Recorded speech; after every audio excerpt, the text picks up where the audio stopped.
What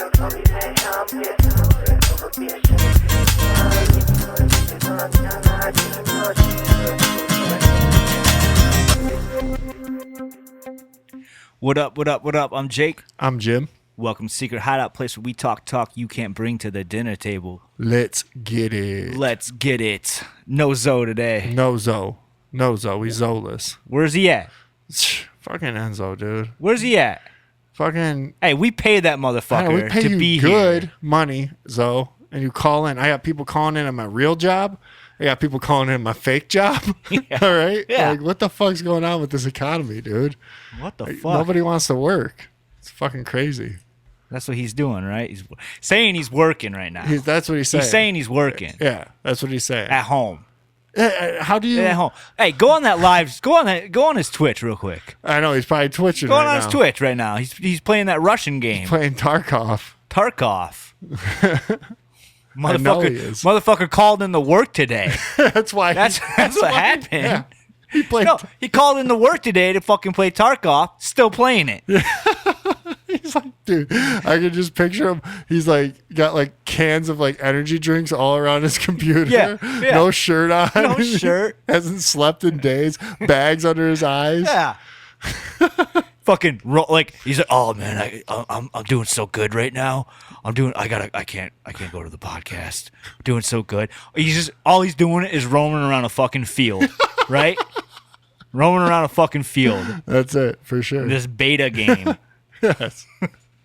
He's like collecting coins and milking goats and stuff. Yeah. Oh man, I can't make it to the podcast today. I haven't milked my goats in a week. I gotta milk them. Takes him like 3 hours to milk all those goats in the game. For real. It's crazy. But Zoe, we miss you. You're essential, all right? And you're the only one that's gonna listen to this, so I'm talking to you. Yeah. You're not getting paid for this. You don't get vacation pay. No, we ain't on there yet. The benefits haven't kicked in either, so. Should we tell everyone where they can find us? Yeah. Check Everywhere. us out. Everywhere. Secret Hideout Podcast. Search it. Search it on YouTube. If you're watching on YouTube, make sure you like and comment. Yeah. And check out that TikTok. Yeah, get on that TikTok. We on that TikTok right now. We need some engagement going in on that. Just give us comments. Just give us comments, questions. All that shit. Whatever. Just we need some engagement on TikTok. Especially getting views. Yeah, especially getting views. Especially everybody that does listen. Like, I know, you're always tuning in every week, and I appreciate it. But like, go on those things and help us with the algorithms and get our shit out there. The more people that engage, the more people see it. So because we ain't getting banned yet. No. No. What's up with that? I know. That's what I'm saying, man. It's because we ain't getting no love.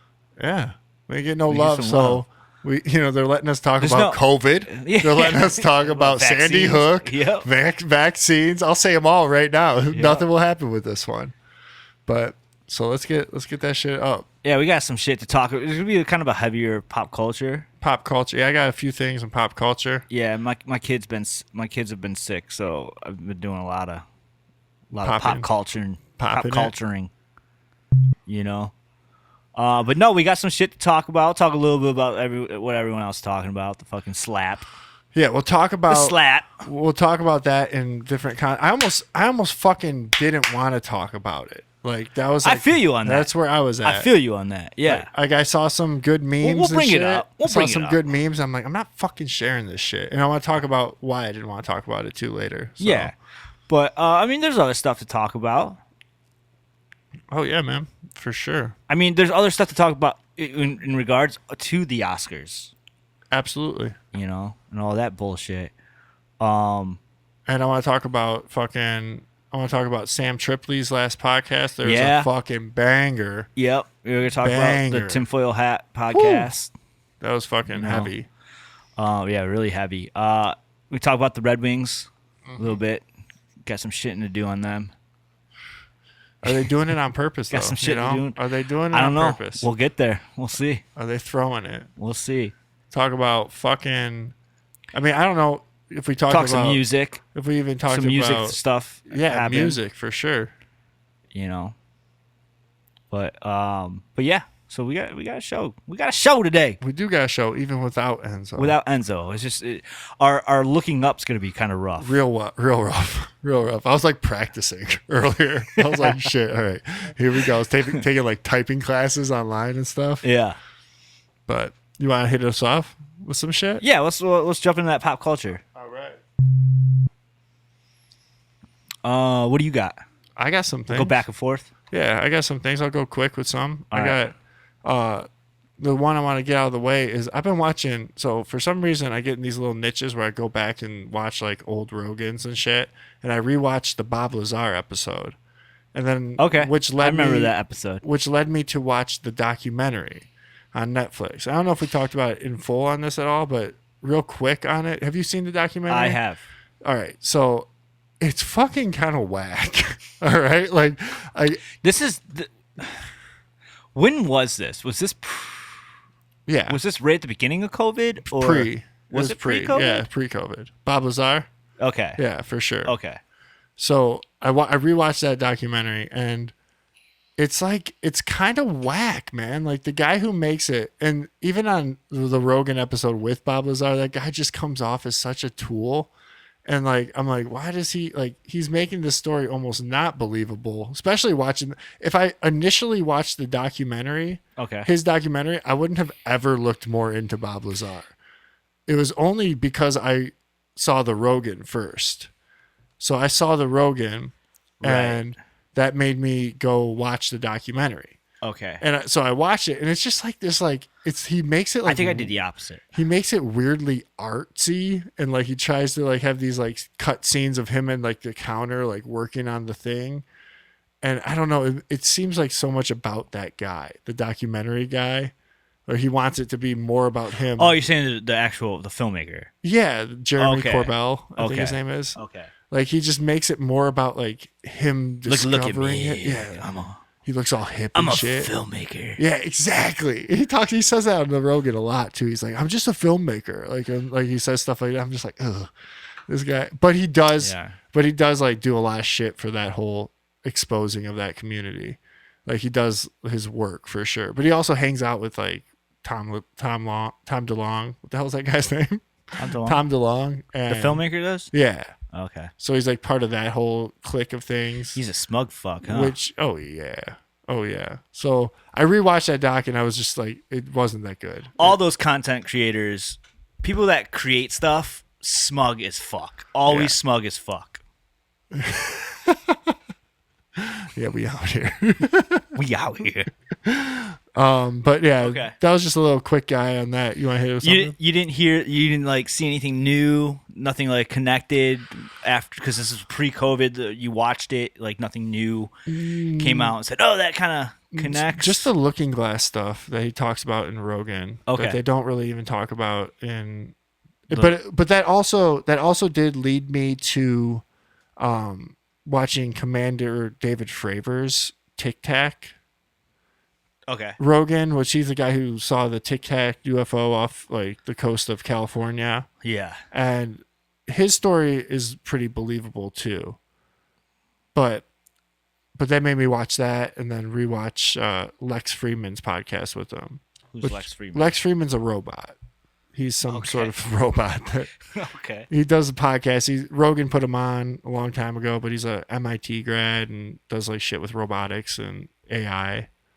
But he's definitely, I think he might be AI.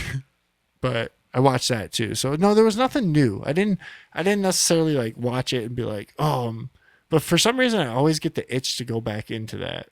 Yeah. The whole alien thing. And they do talk a lot about like it being from the sea. Yeah. And I love that. Which will connect to something else. Yeah, for sure. Yeah. Okay. Yeah.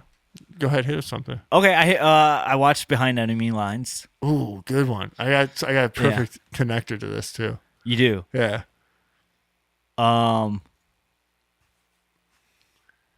Yeah, it was I don't know, it's just I not too much to say on it. Like it's just a great fucking movie, you know? Like it is a good one. Like is it in Ukraine? It's somewhere around there.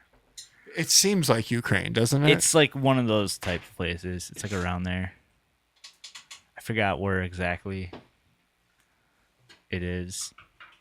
But it was more of just like that watch. It's like, man, like I just, It holds too, doesn't it? Oh yeah, Yeah. definitely. Like Owen Wilson was. I mean, that was like 2001, bro. Like, I know. It's a long time ago. I remember buying that DVD at FYE. Yeah, man. Like seeing that. So we were young when we watched that for the first time, and it does still hold. Because it's got like really cool scenes where like the bombs are going off and it goes into like slow motion. Yes, I remember. Like the mine and the guy Yeah. like standing there, Mhm. and it's slowly all the debris coming. Yeah. It's got all those type of clips and like the ejection seat, like How does those it hold look? up. It looks looks good? great Yeah, still. Yeah, okay. it looks fucking modern as shit. Like Cool. That's gonna connect to my next one. So good. Still looks good, and Owen Wilson fucking kills it. Yeah. And I'm surprised that he didn't like go that fucking Bruce Willis route after that. Like, I know because he did definitely. He broke the barrier that he needed to break. Yeah. From being like a weird, like goofy character, kind of, to being a serious action. Yeah. Because he's not even goofy in it. No, he's funny. He's got funny lines and sure. stuff in it, but like he does great in it. He's not a meme of himself in it. No. He's fucking Action Jackson in that shit. I fucking like that movie though. I really do. Dude. I watched that movie a lot when I was a kid. Remember like the scene where he's like walking after he switched to costumes? Yeah, for sure. It's got that music going. Yeah. That music right there fucking hits hard, and Bangs. he pulls off the mask. Yep. He's just walking out that bitch. Who directed that? Do you know? No, I don't actually. Because whoever did that, I don't know, man. I was just watching that shit as a fan. Like, That's one of those good I like movies. midday. to Like, that. like my kids were like, anytime I watch a movie, like with my kids are at home and stuff, my daughter will always ask, like, can kids watch this? Yeah. And I'll tell her yes or no. And I usually don't put on a movie that they can't watch Right. while they're up. But she's like, can kids watch this? I was like, yeah, kids can watch this. Get in here, because like I was like going back to like childhood with that shit. Yeah. I was like, yeah, you can watch this. We were a bit older than your kids. And yeah, and they get shot down, right, and they're on like that hill after they get shot down, Yeah. and I'm like, oh shit, like this motherfucker gets shot in the face. Yeah. It gets heavy. Yeah. And I was like, and then they lost interest in it. You know what? anyways. You know who kind of bit that scene actually was Star Wars Rogue One. Like in the field. Oh yeah, They kind of bit that whole the feeling of that scene. like the beginning of Rogue One. Yeah. Rogue One. Yeah. The opener.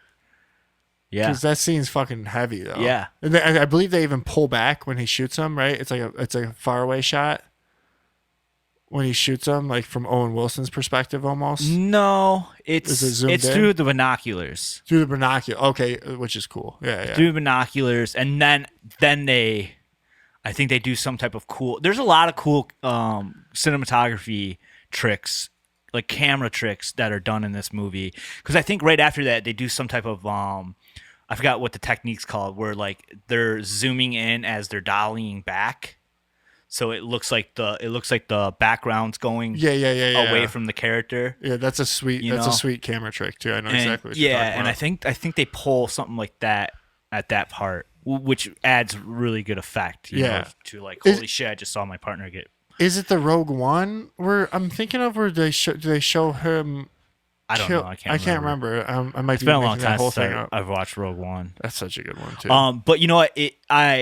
So check this out though. Today I watched the trailer for the new Top Gun movie, right? And I was really stoked about it. And here's the thing: I think I was really stoked about it because of Behind Enemy Lines.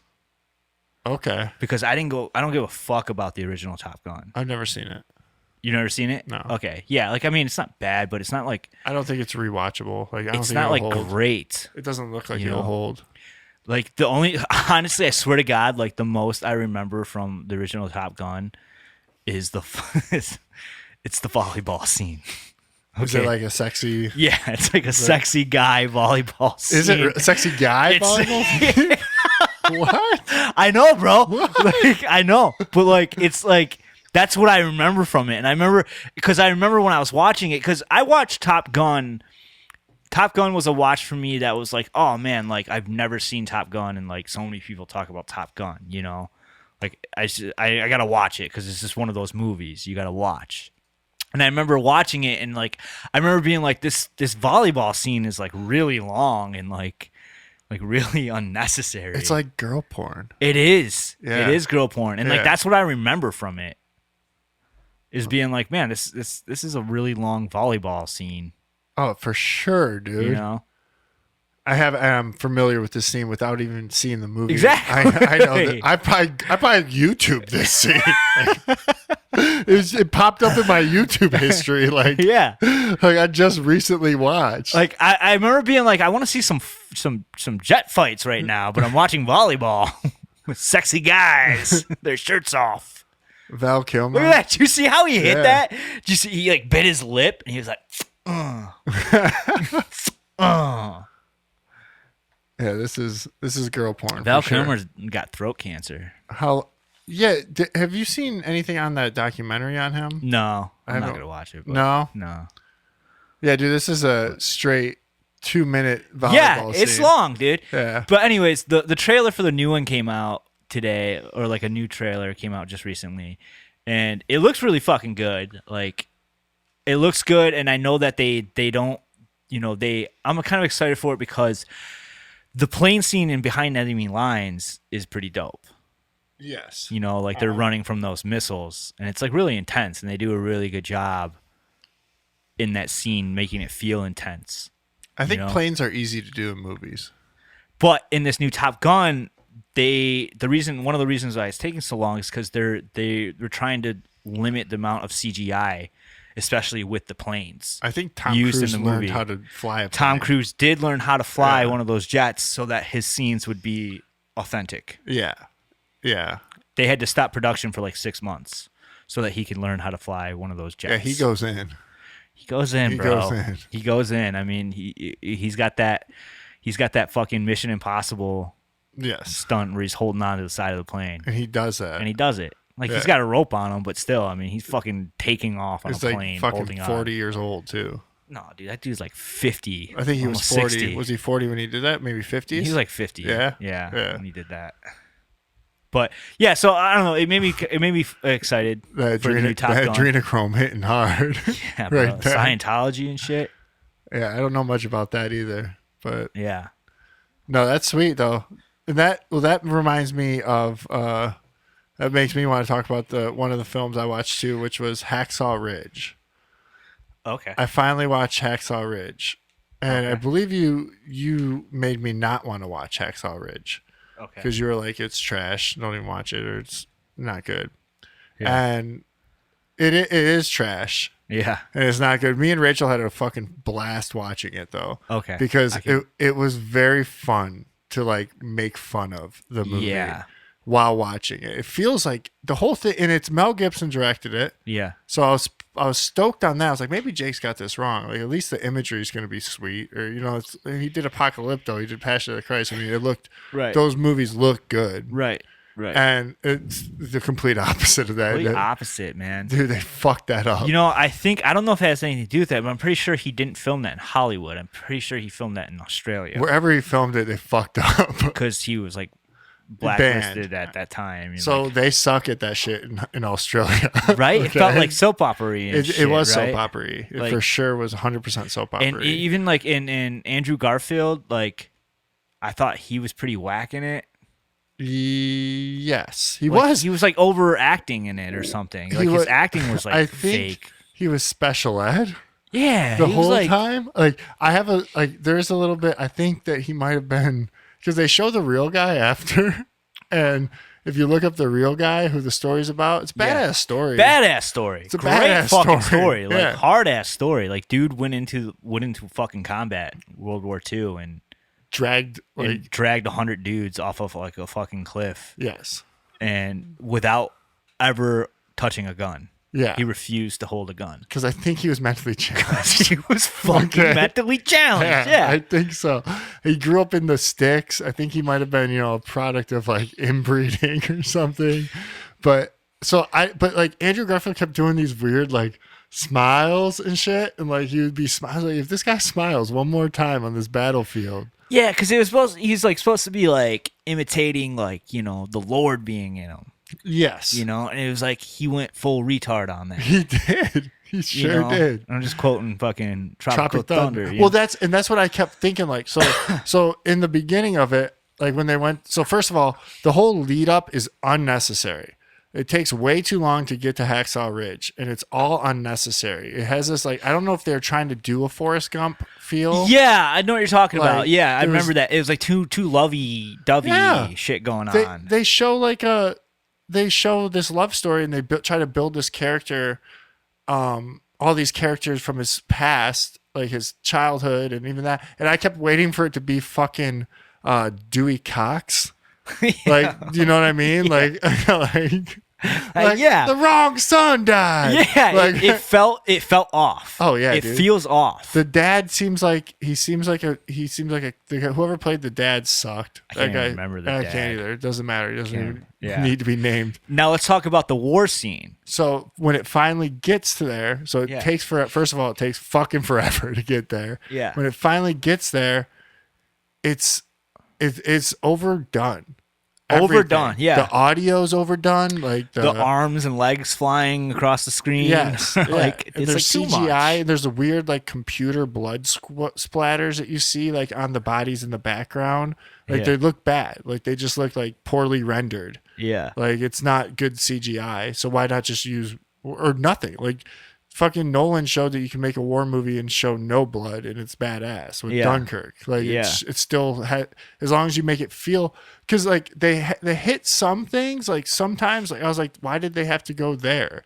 Like they overshow like these gruesome, gory half bodies. That's what I felt. I felt like it was like over the top. Like they even showed the scene where the guy picks up the half torso of like a soldier, and he runs and guns with it as like a shield. Okay. It's like, dude, it was fucked up. Like I was like, I'm literally like, it's actually worth the watch as like a comedic watch, like as a bad movie. Like if you enjoy watching bad movies, which I do sometimes, it's fun to like sit there and like Mystery Theater 3000 that movie. Yeah, because he's always like just like pushing everyone with morphine and shit. Like everyone's dying, and like he's like, don't worry, God'll save you. Here's a morphine shot. He just squirts him with morphine for no reason, because the guy's fucking dead. It's like no legs. That'd be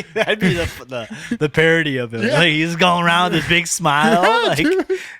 Dude, like the battle's been over for like 3 days. And like they're like, just shows him Jack and Pete. It's gonna be all right. I won't save you. Don't worry. It's gonna be all right. The dead bodies. And then it pans out to some soldiers standing there, and they're just watching him.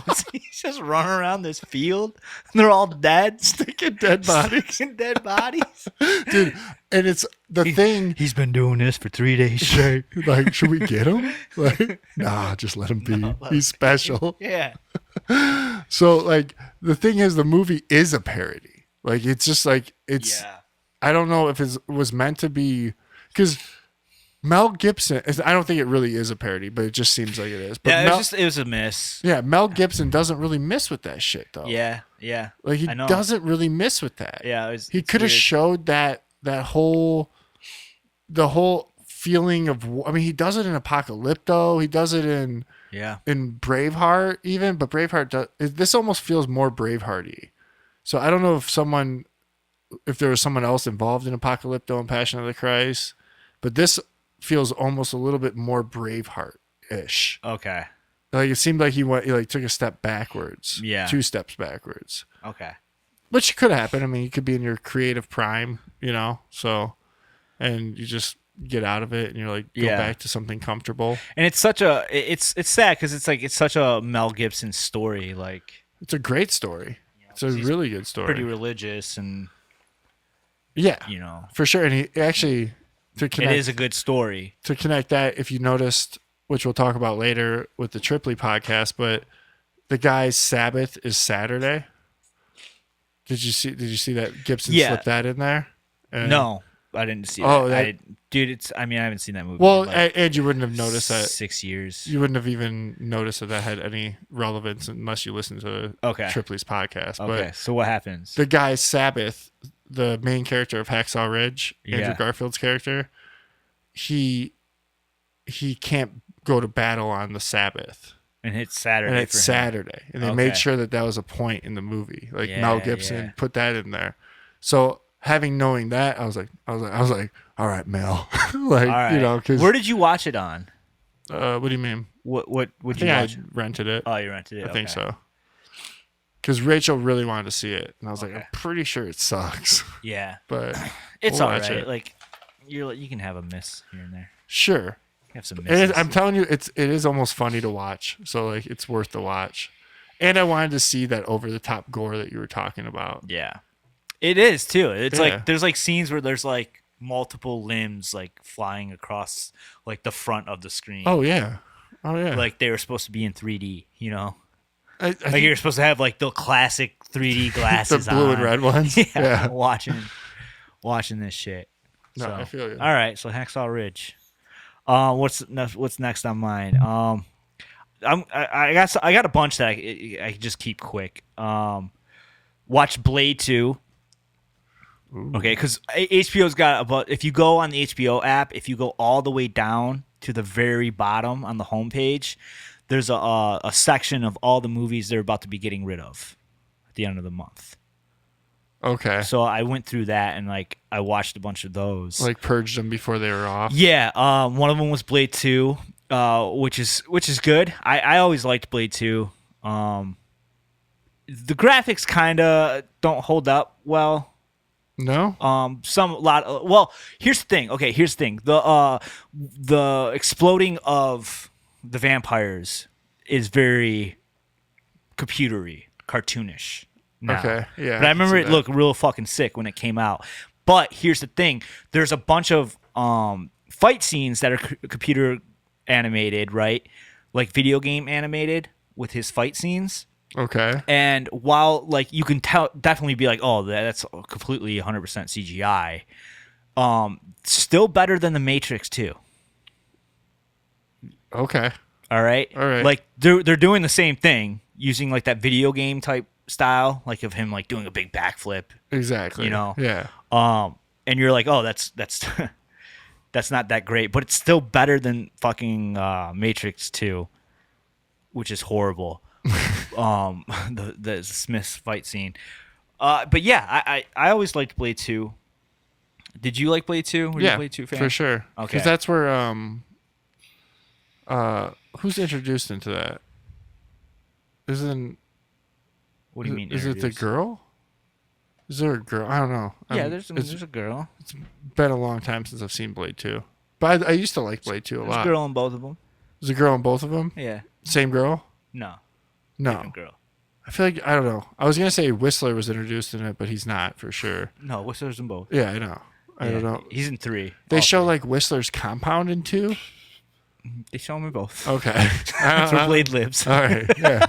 You got to rewatch Blade, huh? I haven't seen Better Blade. get on that. They be leaving now. I haven't tomorrow. seen Blade in over 15 years. Dude, Blade is like, I remember everybody was like, when Black Panther came out, it was such a big deal because it's like, oh, you know, black superhero, like, you know, like all black cast, black superhero, like that's why it's getting so much praise. Like, he's the first black superhero on the big screen. And it's like, motherfuckers forgetting about Blade. Well, you want to know why? Y'all motherfuckers are forgetting about Blade. Blade is the reason Marvel Studios exists.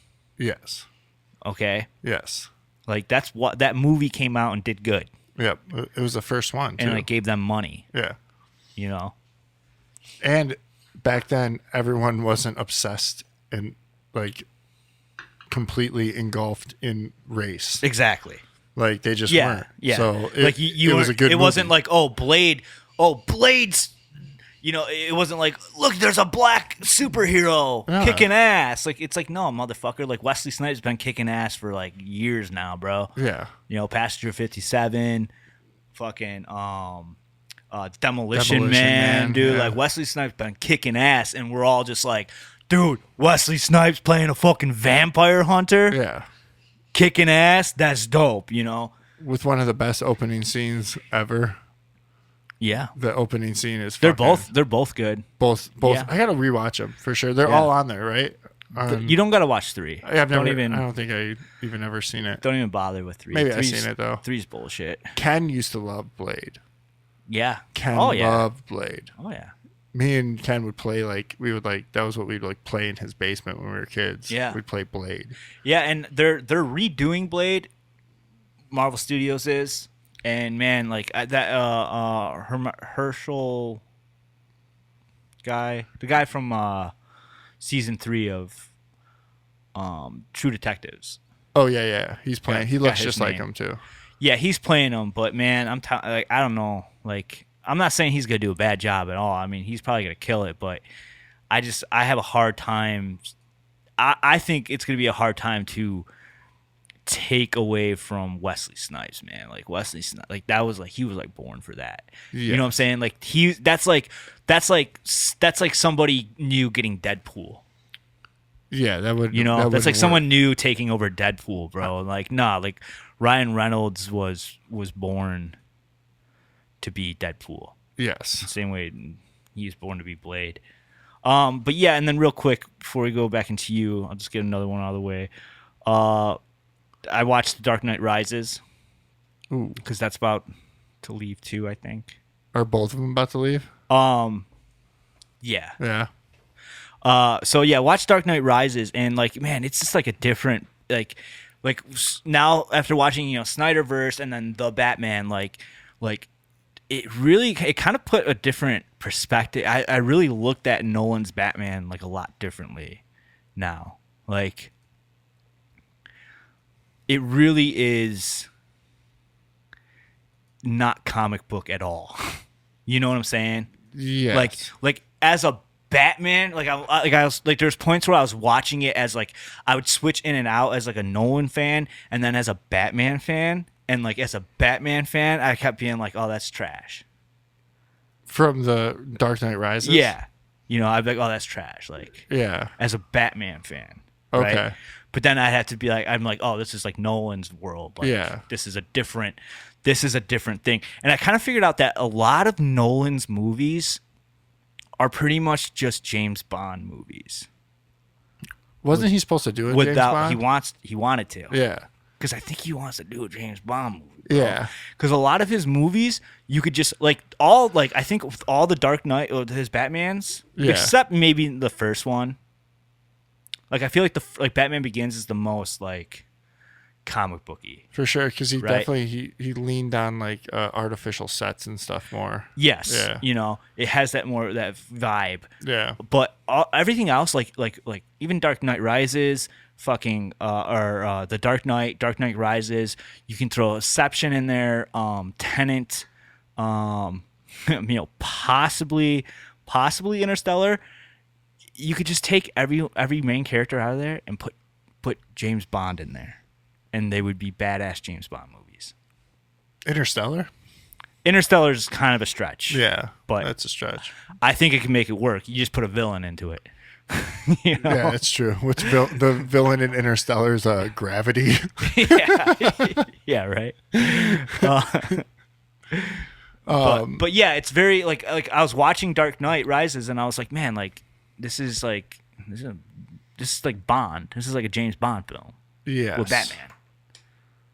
See, I always liked Batman. See, I still loved it. Don't get me wrong. I loved it. It was great. It's just a different world, though. It's a different world as a Batman fan. I never loved Batman as much as you did. Yeah, because you were definitely into the graphic novels and comic books and all that.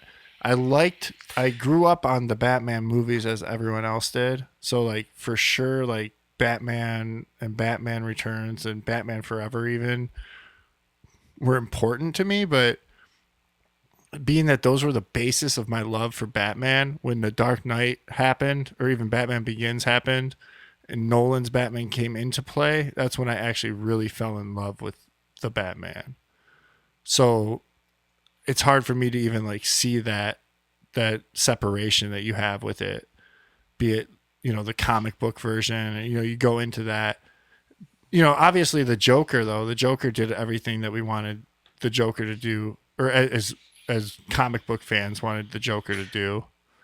So, Okay. do you know what I mean? So in Dark Knight, the Joker Yeah. hit the comic book heads really well. Yes. But for me, it just never. I like Batman because of Nolan. That's what it boils down to. For sure. Like, For sure. That's how I got engrossed into Batman. It's cool as a Batman fan to watch what he does with Batman. How he turned Batman into James Bond. Sure. You know what I'm saying? Yeah, for sure. How he made Bane like a plausible person. Yes. You know? Like Yeah. Should Bane not be that plausible? No. No. See, Like, I wouldn't even know he made that. Bane realistic. Yeah. You know? He made the whole universe Yes, realistic. realistic as possible. But yeah, like Bane's supposed to be like, fucking like 7 foot, like Okay. like A mutant grotesque, almost? almost like mutant-esque, like grossly huge because of what he's injecting into him, Which we don't even get that. No, we don't get any. We get like this real shit explanation for his mask. It's like a pain. I mean, mind you, It keeps him from feeling pain or something. that movie was definitely rushed. That movie was because Nolan had a whole nother. Yeah, I don't think it was idea. like rushed, but it was definitely not. It wasn't part of his vision. Big picture. No. Big picture vision. I don't think so. I wouldn't say it was rushed, but more forced. Forced. Yeah, that's a In a better way. sense. Yeah. But I mean, dude, the Bane fight scene is still it's dope. Oh, dude. It's So dope. the sounds in that fight scene are just fucking unbelievable. Like Yeah. the way he hits and And I love the actress. I forgot her name, but I love the actress that plays Talia. oh yeah. As a ghoul. Is she a comic book character? Yeah. Yeah. Yeah. Okay. Yeah. She was definitely a love interest of Bruce Wayne. Connected to Bane? No. No. Not that I know of. I mean, maybe somewhere in there. Was Bane in Ukraine? Bane was I believe Bane was from South America. Okay. Somewhere in South America. Supposedly he was born in a prison though. In Or Ukraine? he was like a child in prison in like, I believe South America. Okay. So like they kind of, that's where Nolan did that trickery. Like the whole time you hear, he's in the pit. Yes. So that was cool because like the Lazarus pit is a real thing, and Ra's al Ghul had like the Lazarus pit in the comics and the cartoon where, if you got fucked up, you go into the Lazarus pit and it heals you. Oh, okay. And that's how a lot of like characters were brought back and shit like that. Gotcha. Through that. He turned that, it's still a pit, but it's an actual pit. Like the pit in the cartoons and comics was like a pool. Like, it was like a puddle of magic okay. powers type Yeah, I deal. gotcha. That but in this it was an actual pit in the ground, and it was a prison. And it's where people found themselves or got strong. Batman got strong in there. Yeah, Fucking he got Talia healed. Yeah. got strong in there, had to escape. For sure. So by escaping it is Healing. healing and making you more powerful. For sure. So that was cool how he did that. But the whole time, he's in there, they're talking about how the only person that ever actually make the climb was a child. And so Batman and us as an audience kept thinking Bane. Yes. Because that's Bane's backstory. Yes, yeah. For sure. Born in a prison. But then they flipped it and made it Talia. Nolan. He did a Nolan. Yeah. Same with fucking Darkwing or whatever. Not Nightwing. Like how Nightwing is Joseph Gordon-Levitt's character. Yeah, and Nightwing is a cop. Yeah, for sure. He goes and he joins the police force. But at the end, Nolan's like, "No, bitch, this is Robin. This is this is my Robin." Yeah.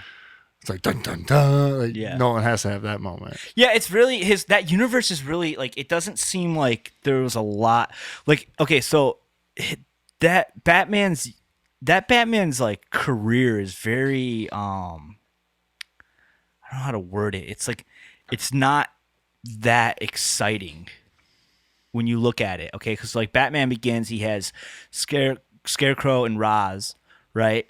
That he has to battle.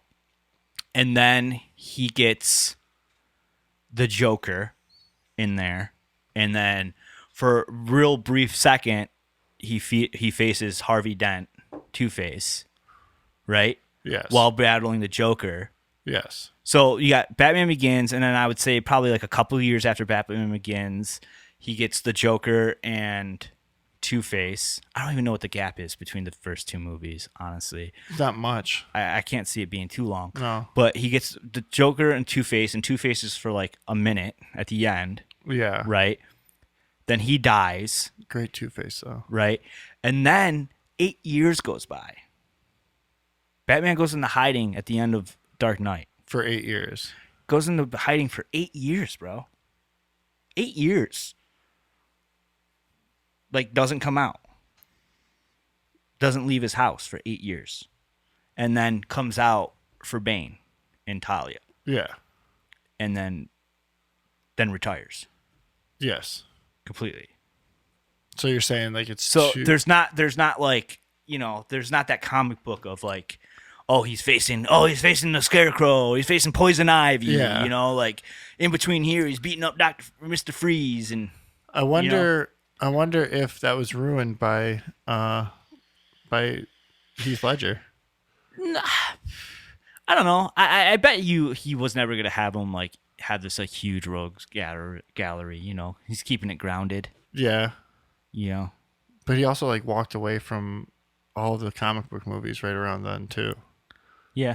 You know? Yeah. Like I know he said there is a quote with him saying he's not going to touch nothing with Batman after this because of Heath. He was just Dark Knight. Oh yeah. Dark Knight Rises was just to complete. He said that he wasn't going to he wasn't going to do Batman unless, or he said that it was supposed to be a trilogy, but now it's not, and the only way he'd ever come back is if the story was right. Yeah. Because it's not going to be the story he wanted. Yes. You know. So I could have fucked it up. You don't know. I still think it would have felt the same though. You know, like it wouldn't have been like this. He's fighting all these bad guys and shit. True. Know? That's what I'm saying. Like that Batman's real like. I just not finding the right words for it. Like he's just not very like active compared to. Understandable. You know, so he doesn't have a lot of time in Gotham. Yeah. Yes. He's only in Gotham for a short period of time. Yeah. I got you. You know what I'm saying? Like, and but how long could you realistically do it? And that's Nolan. You know what I mean? Exactly. So that's Nolan being like, listen, professional athletes retire at 40. I mean, that's a heavy gap though, man. Like 8 years, dude. 8 years the Bat's been gone. Yeah. You know, like even the Commissioner Gordon, like there's no real relationship between him and Commissioner Gordon because Commissioner Gordon doesn't become Commissioner Gordon until the end of The Dark Knight. Yes. Right? Yeah. That's when he becomes commissioner and then faces Two-Face, and then he's gone, and then this one he's retiring or about to get fired. Yeah. Yeah. You know? So there's not even like a relationship between Batman and Commissioner Gordon. Yeah. As commissioner. They're never a team out there fighting crime. No. You know what I'm saying? Well, I guess in Dark Knight they are. They are, but I'm just saying as a Commissioner Gordon, with like power behind, Commissioner Gordon's important. Well, he's got power and shit. Yeah, and then he can protect Batman. In Robert Pattinson's Batman, Commissioner Gordon's not Commissioner either. Commissioner Gordon yet either. Yeah. Okay.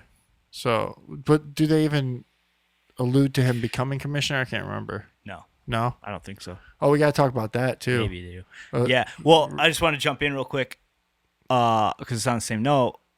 Is watch Batman Forever too. Yeah.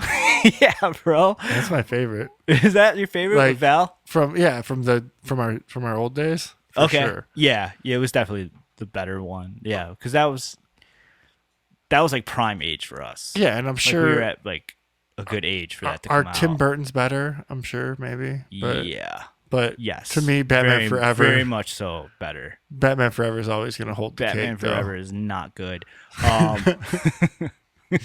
It's just not good. They basically Michael Keaton was supposed to come back, and like he found out what they were doing for it.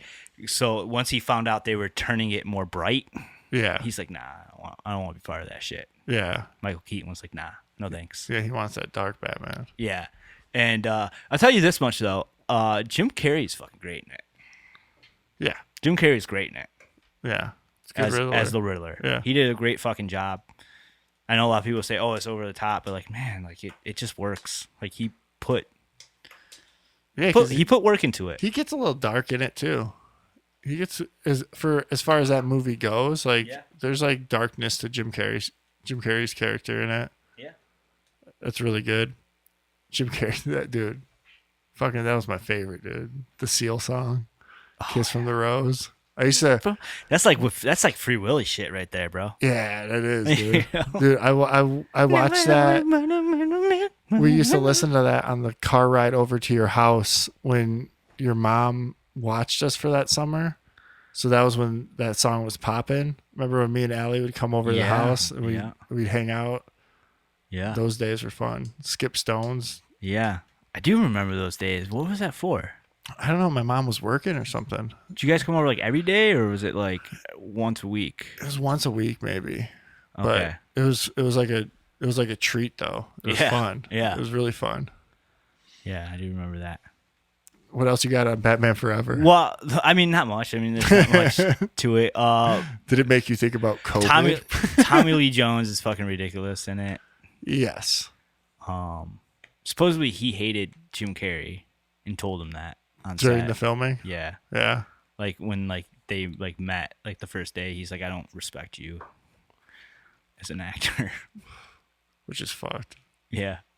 Because Jim Carrey goes to like murder it later in acting. Yeah. That actually might have set him off. Actually, with the devil inside of him. Yeah. You think Jim Carrey's got? Oh yeah. Yeah. Oh yeah. Yeah. I guess so. You know, I think Jim Carrey is a lot more open about it. Like I think he's but he's also tells exposes stuff for sure for us. Yeah, I think so. But he's definitely got. Yeah, that's true. I mean, you just look at him. Yeah. Didn't he kill his like ex-girlfriend or something? Yeah, something like he sacrificed her or some shit. Yeah. I have one more on my list here. Okay. A little off topic of comic books, but on topic with war movies. As I watched Brothers.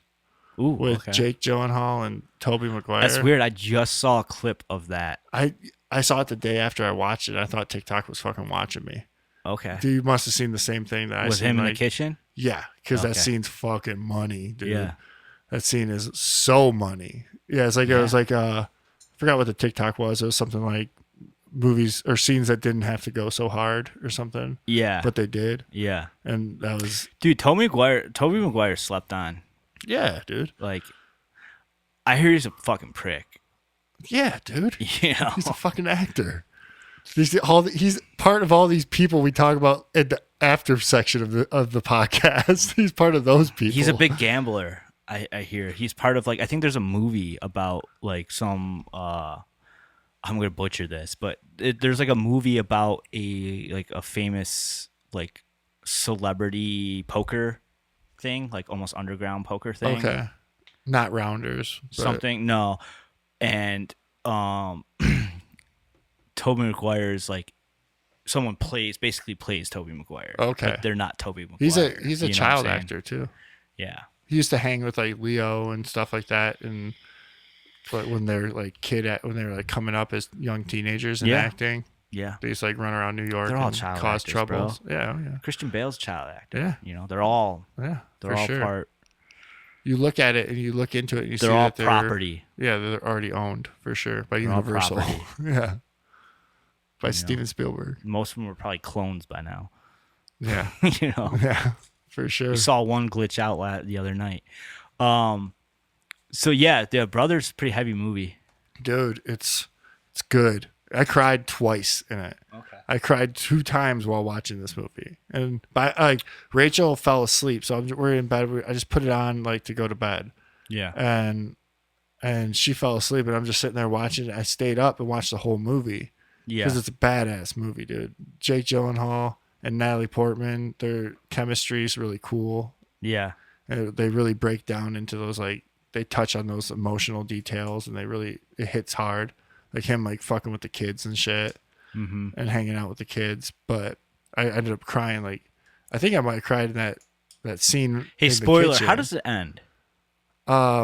So that kitchen scene's pretty much the climax right there when Okay. Tobey Maguire's in the kitchen destroying the kitchen that Jake Gyllenhaal built. Is that, and then the cops come and he goes out with the gun? Yeah. Okay. And then he ends up going to like a psych ward, a military psych ward where they're holding him, and he meets with his kids like once a week, Okay. and they're trying to get him right.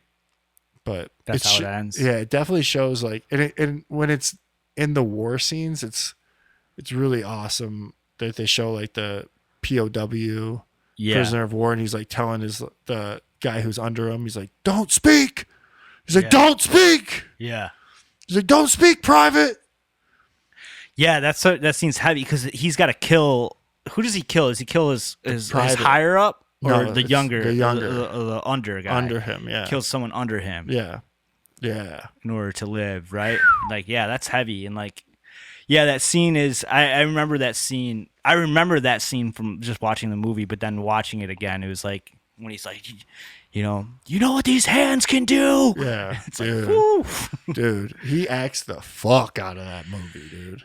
Dude, if anybody wants to see him like go fucking hard, watch the movie where he plays Bobby Fischer, Who's Bobby Fischer? the chess player. Oh yeah, Fantastic movie. yeah. God, I forgot what that's called. I know exactly. What you're talking about. Dude, that was a movie that like I turned on accident. Didn't even know it existed. Not Searching for Bobby Fischer. Not That's such a good movie too, though. Pawn Sacrifice. Right? Yeah, 2014. Didn't even know this movie existed, bro. Yeah, I don't think I've ever seen this. Turned it on late one night. Fucking phenomenal. Yeah, He plays Bobby Fischer. Like the story behind it is great. It's about him facing like this Russian. I think it's a Russian. It's the Russian like prodigy, and they have like a tournament. They have like an 8-game tournament, televised tournament. All right. And like, Bobby Fischer was fucking nuts, bro. Like he was like super paranoid. Like he thought CIA was tapping him. Thought fucking KGB was tapping him constantly. Like would do things like during this tournament, like they were on like a stage, Yeah. and like he would hear the buzzing and the lights and be like, I can't play here. Okay. And like made him move the game to like the basement of this place where there's no distraction. Yeah, like no distractions and shit. Like, Okay. He plays. He's a wild character. Bobby Fischer was, like very very troubled. For sure. Very troubled individual, and Tobey Maguire fucking nails it, bro. Yeah. Yeah. He and Brothers, dude. He murders in Brothers. Like it's. I don't know any other like shit Tobey out of Maguire movies like other than Spider-Man. that. Yeah. Right. Like like I know he did like Seabiscuit. I've never seen Seabiscuit and shit, but like he was still kind of young in Seabiscuit, wasn't he? He was in Fear and Loathing for a second. He was in Fear and Loathing. Pleasantville. Oh yeah, Pleasantville. Pleasantville's great. Yeah, Tobey Maguire slept on for sure. Yeah, I'm waiting to rent Spider-Man. It just came out on demand, but you have to buy it. Yeah, like it's not for rent. 30 days or some shit. No, you have to like, buy it. You just have to buy it for like $20. Oh, really? Yeah, so it's not rent. You can't rent it yet. I don't know why they do that. Because people will. Because people will buy it instead of renting it. So I just gotta wait till I can rent it. Yeah, it's good. I wouldn't buy it. What's that? It's good, but I wouldn't buy it. No, I would never buy it. Like a Marvel there's movie. no reason to like go back and you really want to watch that. Okay, so here's one. I watched the new Jackass. Oh, you did? You should have told me. I would have watched it. Oh, okay. Did you watch it on Paramount? Yeah. Was it free trial or something? I got Paramount. Oh, you have Paramount? Yeah. Is Paramount worth it? No. No. Okay. Not for you. It's got Star Trek and shit on it. So oh, okay. they got all those new Star The Trek originals shows. or the They got all of it. Yeah. But they got all the new Star Trek stuff coming out. Do they have all the Star Trek movies? Yeah, I think so. Oh. But and it's got really good kid stuff. Okay. It's got like all the I think it's Paramount. Yeah, Paramount's got all like the like Rugrats, Doug. Oh, okay. Real Monsters, Nickelodeon shit. Oh, all right. And all that stuff. That's cool. So yeah, I watched the new Jackass. It's hard to like review this movie because you're watching it as like two different people. You know what I'm saying? Like you're watching it as this fan you were as a kid. Watching CKY or some shit. Yeah, you know, you're a kid when that shit was out and it was like fucking funny and like shit. And now you're like especially me, I'm like watching it as like a 35-year-old man with kids. So it's like hard to like it's just hard because you keep going. I kept going back and forth between like, oh, this is like funny, and then like this is kind of pathetic. Does that make sense? Yes. Yeah, it does. Like, well, that's how you described it. This is pathetic. Like you described that's how you felt it, or that's how you felt about a couple of them. Yeah, rewatching. Yeah. But so I will say, like, it's definitely not as good as the other ones. But watching it with like the fan side of me, the young fan side of me, it was cool to see like the guys, you know, it's like, all right, the guys are back, they're doing it. Yes. You know, and they're definitely not going as hard. Really? Okay. In it, you know. But they bring in some young talent too, right? Yeah, fuck that though. There was only like one dude in there there's only one guy in there that like felt part of it. Okay. The other guys just didn't really feel. Wasn't like Machine Gun Kelly in it? He's in it for like one thing. Okay. But yeah, so like it was like cool to like see the guys come back doing it again, and like you know I'm watching it and I'm like, okay, yeah, it's definitely not like they're like the things they're doing aren't as big and shit, but it's like, okay, you know, it's like these guys are all like in their 50s and like they're still doing that. Like there's respect there, you know. Steve-O go hard in it? Not really. No. I mean, they all get hurt though. Like Johnny Knoxville gets real fucked up and he gets hit by a bull. Again. Like, yeah. Dude, you got to give it to Knoxville though, bro. Like Knoxville's like hard ass motherfucker. Yeah. You know, like Steve-O, like you want to say that about Steve-O, but like Steve-O's just like crazy.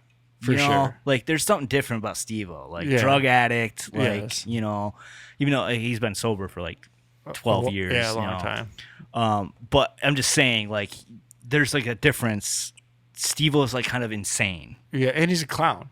Right? He's a clown, insane. He was a clown. Like Johnny Knoxville's just like hard. You know what I'm saying? Like there's something different about Knoxville. He's a different. You know, he's on a different level. In the original Big Brother pitch, or it's actually a Big Brother article. In Big Brother, he shot himself in the chest with a gun, wearing a bulletproof vest. Okay. Like someone else was supposed to shoot him, but he was like he didn't want them to shoot him and accidentally kill him.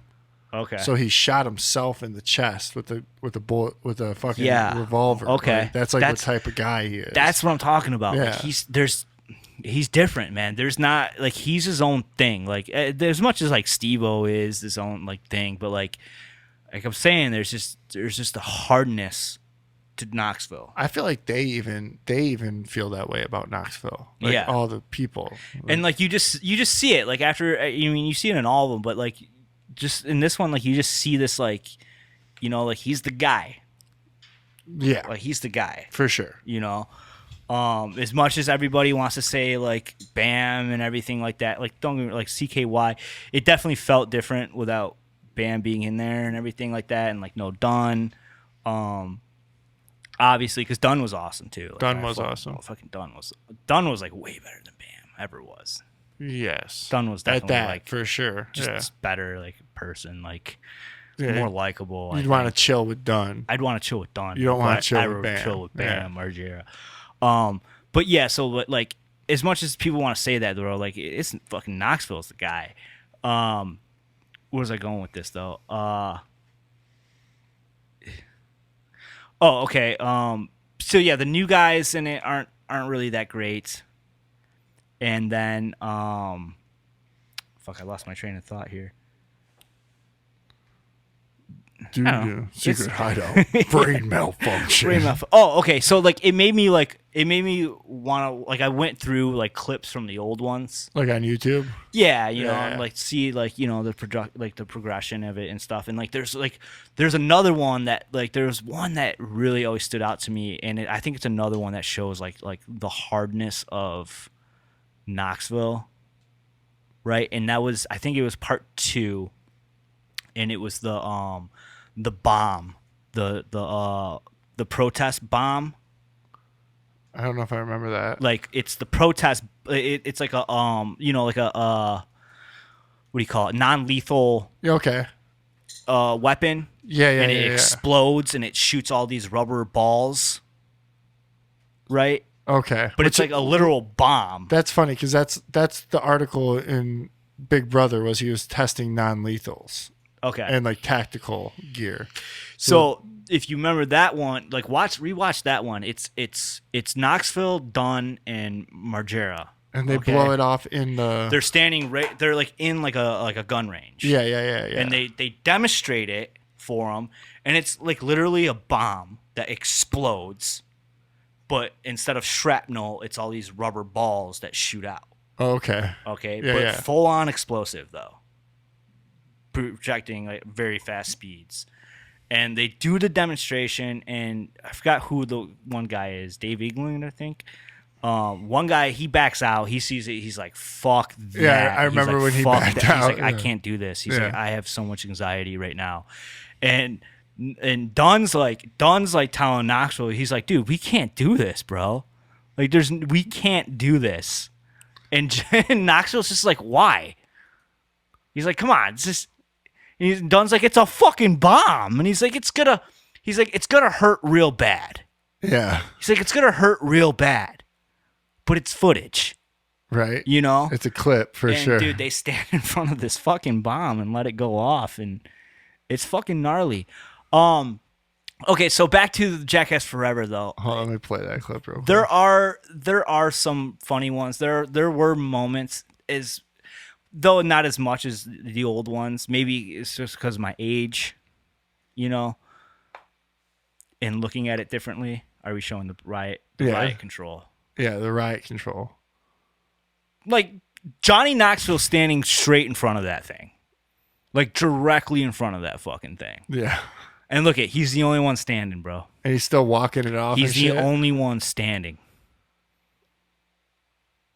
Oh my God. He never drops. He never fucking goes to the ground. That's the dude you want in Antifa. Fucking Knoxville's different, bro. Built different. Is that Bam on the ground? Yeah, Bam got fucked up there. Oh yeah. Yeah. But anyways, so yeah, there were parts that made me like laugh out loud. Okay. You know, I was laughing out loud. Who really stood out in this one was Danger Aaron. The big guy? No. Oh, Danger Aaron from Danger Aaron. Yeah. You know who I'm talking from about. The original, yeah. Yeah. He really stood out in this one for me. Like I thought he did a really good job in this one, and his parts were really funny. He did a lot in this one though. He took on a lot of things. Like he did like the cup test. They were supposed to do they did the cup test part 2. If you remember, the cup test was part of I think it might have been in the very first Jackass episode, where Johnny Knoxville wears a cup and lets people like kick him and you know, do that shit. So Aaron does it in this one because Johnny Knoxville had some type of surgery done, so he wasn't able to do it. That's what it was supposed to be, like a kind of like a anniversary type thing. Okay, I got you. Yeah, for sure. But he had some type of surgery where he wasn't able to do it. And so they had Aaron do it, and they let some like UFC fighter he has like I think the UFC fighter is supposed to have the hardest punch in the league. Yeah. Like statistically or some shit, you know, has like the hardest punch. So he got to punch him in the cup. in the nuts. They had like a pro softball pitcher Throw at him. throw at him, and he kept moving. So like she kept blasting him like in the leg in like the same spot. Yeah. Yeah, like 3 times before she got the cup. So yeah, and like there's a there's a really funny one where because they're playing a lot of tricks on each other, and there's a real good one where they're telling the guys, like, it's like Knoxville and Pontius. Chris Pontius is really good in it too. Okay, like, good. Chris Pontius has always been good though. But it's not like the stunts he's doing. It's his persona. Okay. He's like, the things he has to say about everything are funny. But anyways, it's like Pontius and Knoxville and the camera crew guys. They're playing a trick on everyone else, and they bring them into this room, and they're like, oh, it's a rattlesnake trick, like a rattlesnake stunt that we're gonna do. Here's this really poisonous rattlesnake, and they have like this handler showing them it, and like they put them in this bucket and everything, and they're like, yeah, so we're gonna do this, and we're gonna let them, they're telling them they're gonna do a certain stunt in this room, right, with this couch, and then everyone leaves except whoever the 2 people are that they're playing the prank on. Stay in the room. They're like, all right, we're going to go get changed. You guys stay here. And they leave the room, and then they turn off the lights. They turn off all the lights. Yeah. And then the camera and, like, Knoxville and all the bunch of guys have night vision goggles.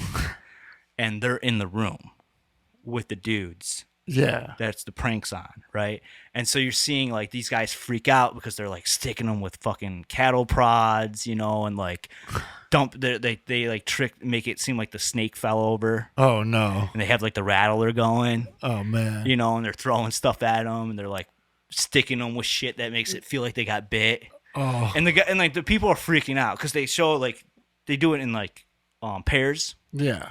And so they showed every different pairs going on. Fucking dude, Danger Aaron's like he's skeptical like right off the rip, and then as soon as the lights go out, you just see like the fear. Like, the fear's real. Yeah. And, like, he does not want to be in that room. Right on. And that's what's cool about it, because you see that in a lot of the guys, like, they're scared. Yeah, they're not professional actors putting it on. No. Like, they're scared. Like, they know, like, this is Jackass. Like, I'm about to get hurt somehow. And, like, it's a really funny scene. Yeah, I want to watch it. I mean, I think has to be... It's not like Jackass can miss. Yeah. Like, Jackass can be done. Like, Jackass probably going to be done after this. Like, I don't see like a whole new group of people taking it over. No, yeah. I mean, if you grew up on Jackass, it's definitely worth the watch. No doubt about it. Just don't think that like this is Jackass and they're going harder than ever before. Yeah. Because they're not. But it's still fun. Oh, I bet. Yeah. I'm going to watch it for sure. I wish you had told me to watch it. I would have watched that for sure. Do you have Paramount? I would have got it. Okay. Just subscribed or got a free trial or something. Actually, I think I can give you my dad's login. Is that what you do? No, but my dad gave me his login because he's got like the premium, and I don't need it. Well, it has no commercials or something? Yeah. Okay. Yeah. So do you have anything? Les? As in pop in it? Yeah. No, not really. That's it, besides the new Okay, trailer. I got a lot, man. I'm sorry. That trailer. We're going to talk about that. That deleted scene? The deleted scene. Yeah, let's talk about it, man. That's what we should talk about. If you don't know, if you've seen the Batman, if you like the Batman movie, DC Warner Brothers put out the deleted scene of the Joker last week. And it's fucking hot. So good. It's fucking hot. Basically, it's just a complete ripoff of Silence of the Lambs. Which we discussed. Which we did. We said ago. That's what we want the Joker to be. Yeah. As like a Hannibal Lecter character. And that's exactly what they gave us. I think it's a 5-minute scene. Yep. It's a 5-minute scene where he goes to Arkham and asks the Joker to help him on the case of the Riddler. And I love that they didn't include this. I think it was a great choice to not include this in the movie. I think it would have like taken away from Batman's detective skills, because it would have been like, oh, Joker just like told him everything. Joker just unfolded the entire movie for him. You know what I'm saying? True. right? Yeah. So I think it's cool that we as a viewer, we watch this whole movie play out and we're like, damn, Batman's like smart as fuck. Yeah. You know, figuring all this shit out. And then here afterwards we find out, oh, like he went and got help in there. Yeah. You know, For sure. Here's this little piece saying he got help, and who he got help from was the fucking Joker. And dude, what's this guy's name? Oh, dude, it's something weird. Kieran or something. Kieran. Barry Keoghan. Yeah. Barry Keoghan. This kid killed it, bro. This kid did a great fucking job. Now, what I was wondering, I was trying to tell you this when we were talking about it, was the makeup, did they show the makeup in the last scene? No, it was like that. It was like that? It was like that. Okay. It was He's blurred like out. He's blurred out. But could you see even his more? mouth? Not really. Okay. Yeah, not really. They hit him pretty good. Because God, the makeup that they did on him for the appearance of the Joker in this scene is perfect. I think it's great. And what I want to do, like, you got to imagine this, though. Take his makeup right here, right? Now put the Joker makeup on it. Yeah, because it doesn't have the Joker makeup on it. Like just put some white paint and some for sure. red and white, white paint with red lips on that. Yeah. You know, it's going to look nasty. They show the mouth when It's going to look nasty. I love it, bro. Like, like we said, it's a Hannibal Lecter scene. It's pretty much just like straight ripped from Silence of the Lambs, and I don't give a fuck. Like, well, the movie is a rip of a bunch of different movies, anyways. Yeah, and it's cool. Yeah. But it just made there's so much I loved about this scene. Like, very, very Joker Batman,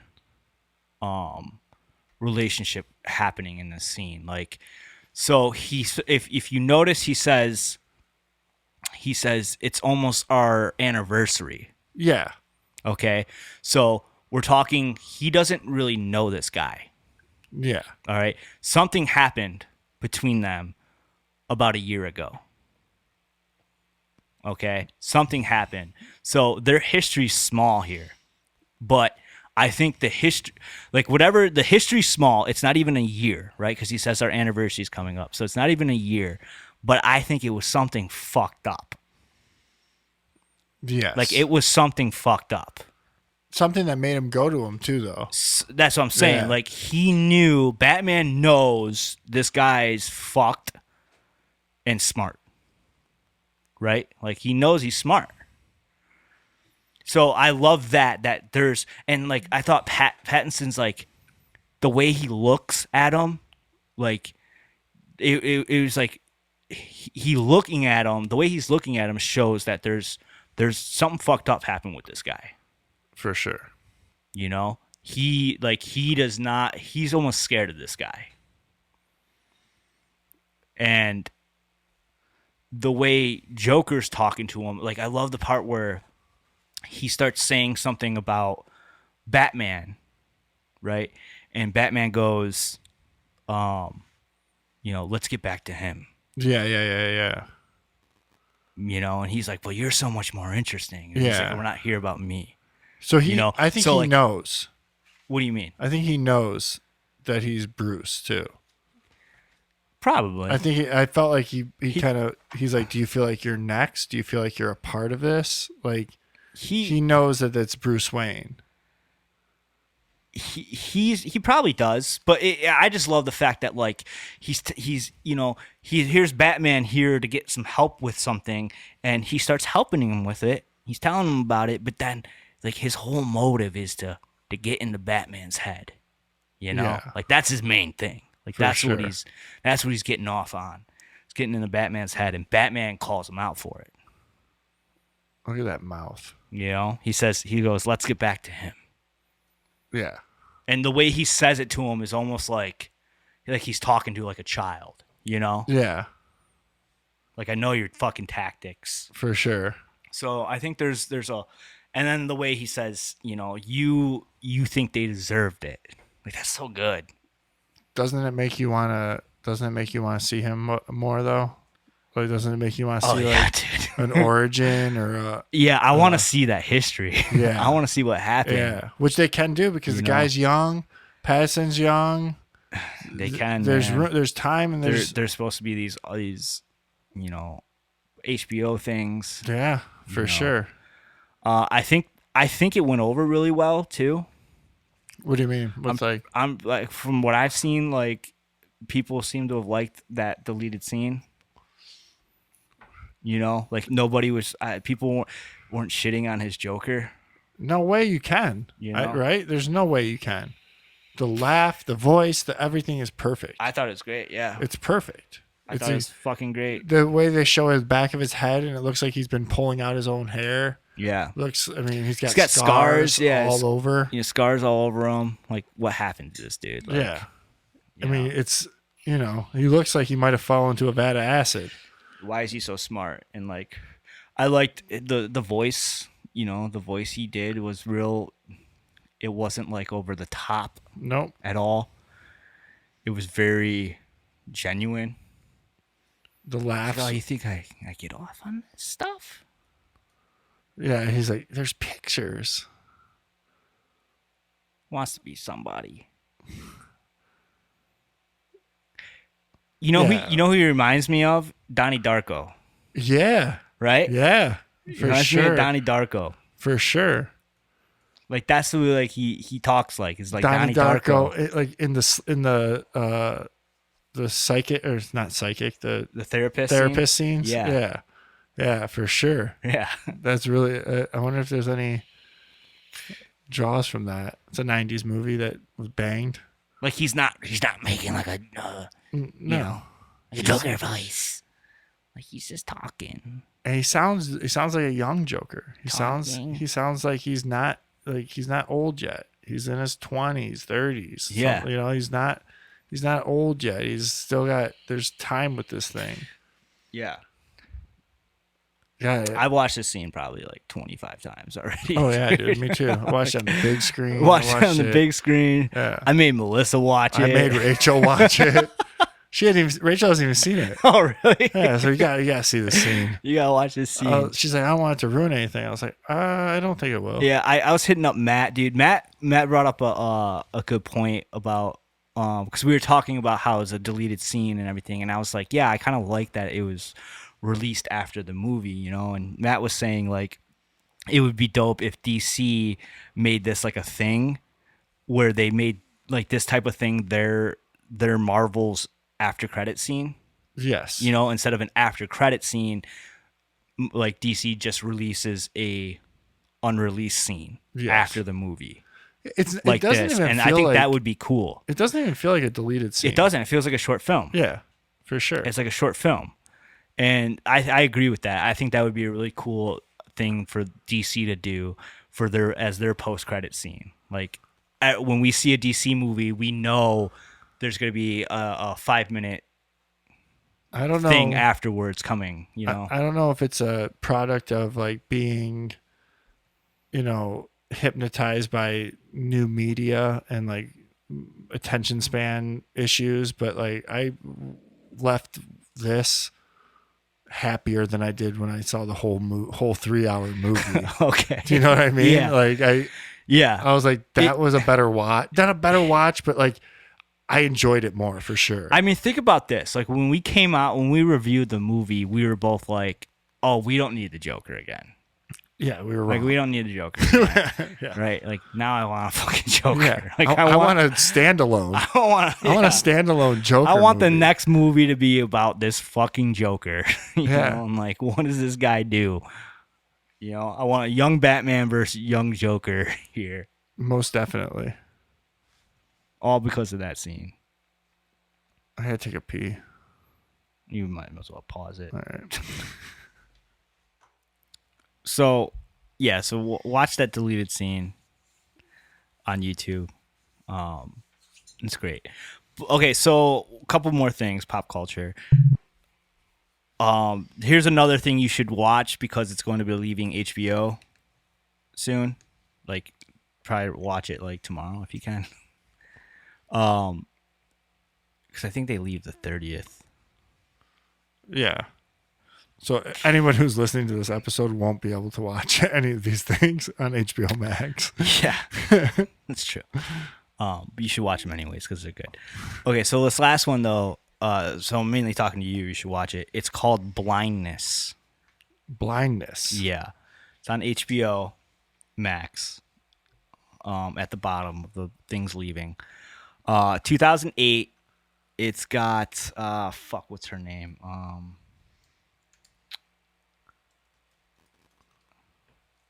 It's got Mark Ruffalo. Julianne Moore. Okay.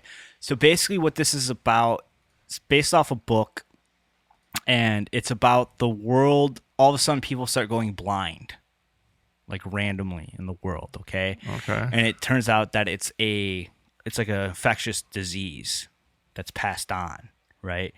And so the movie starts in the city. I don't know. They don't verify what city it is in the world. It might even be like a made up type city. It looks like it's overseas. Looks like it, but it doesn't ever feel like it because there's like a Japanese couple. There's a Mexican woman. Like it's just mixed. Yeah. So it doesn't feel like anywhere particular.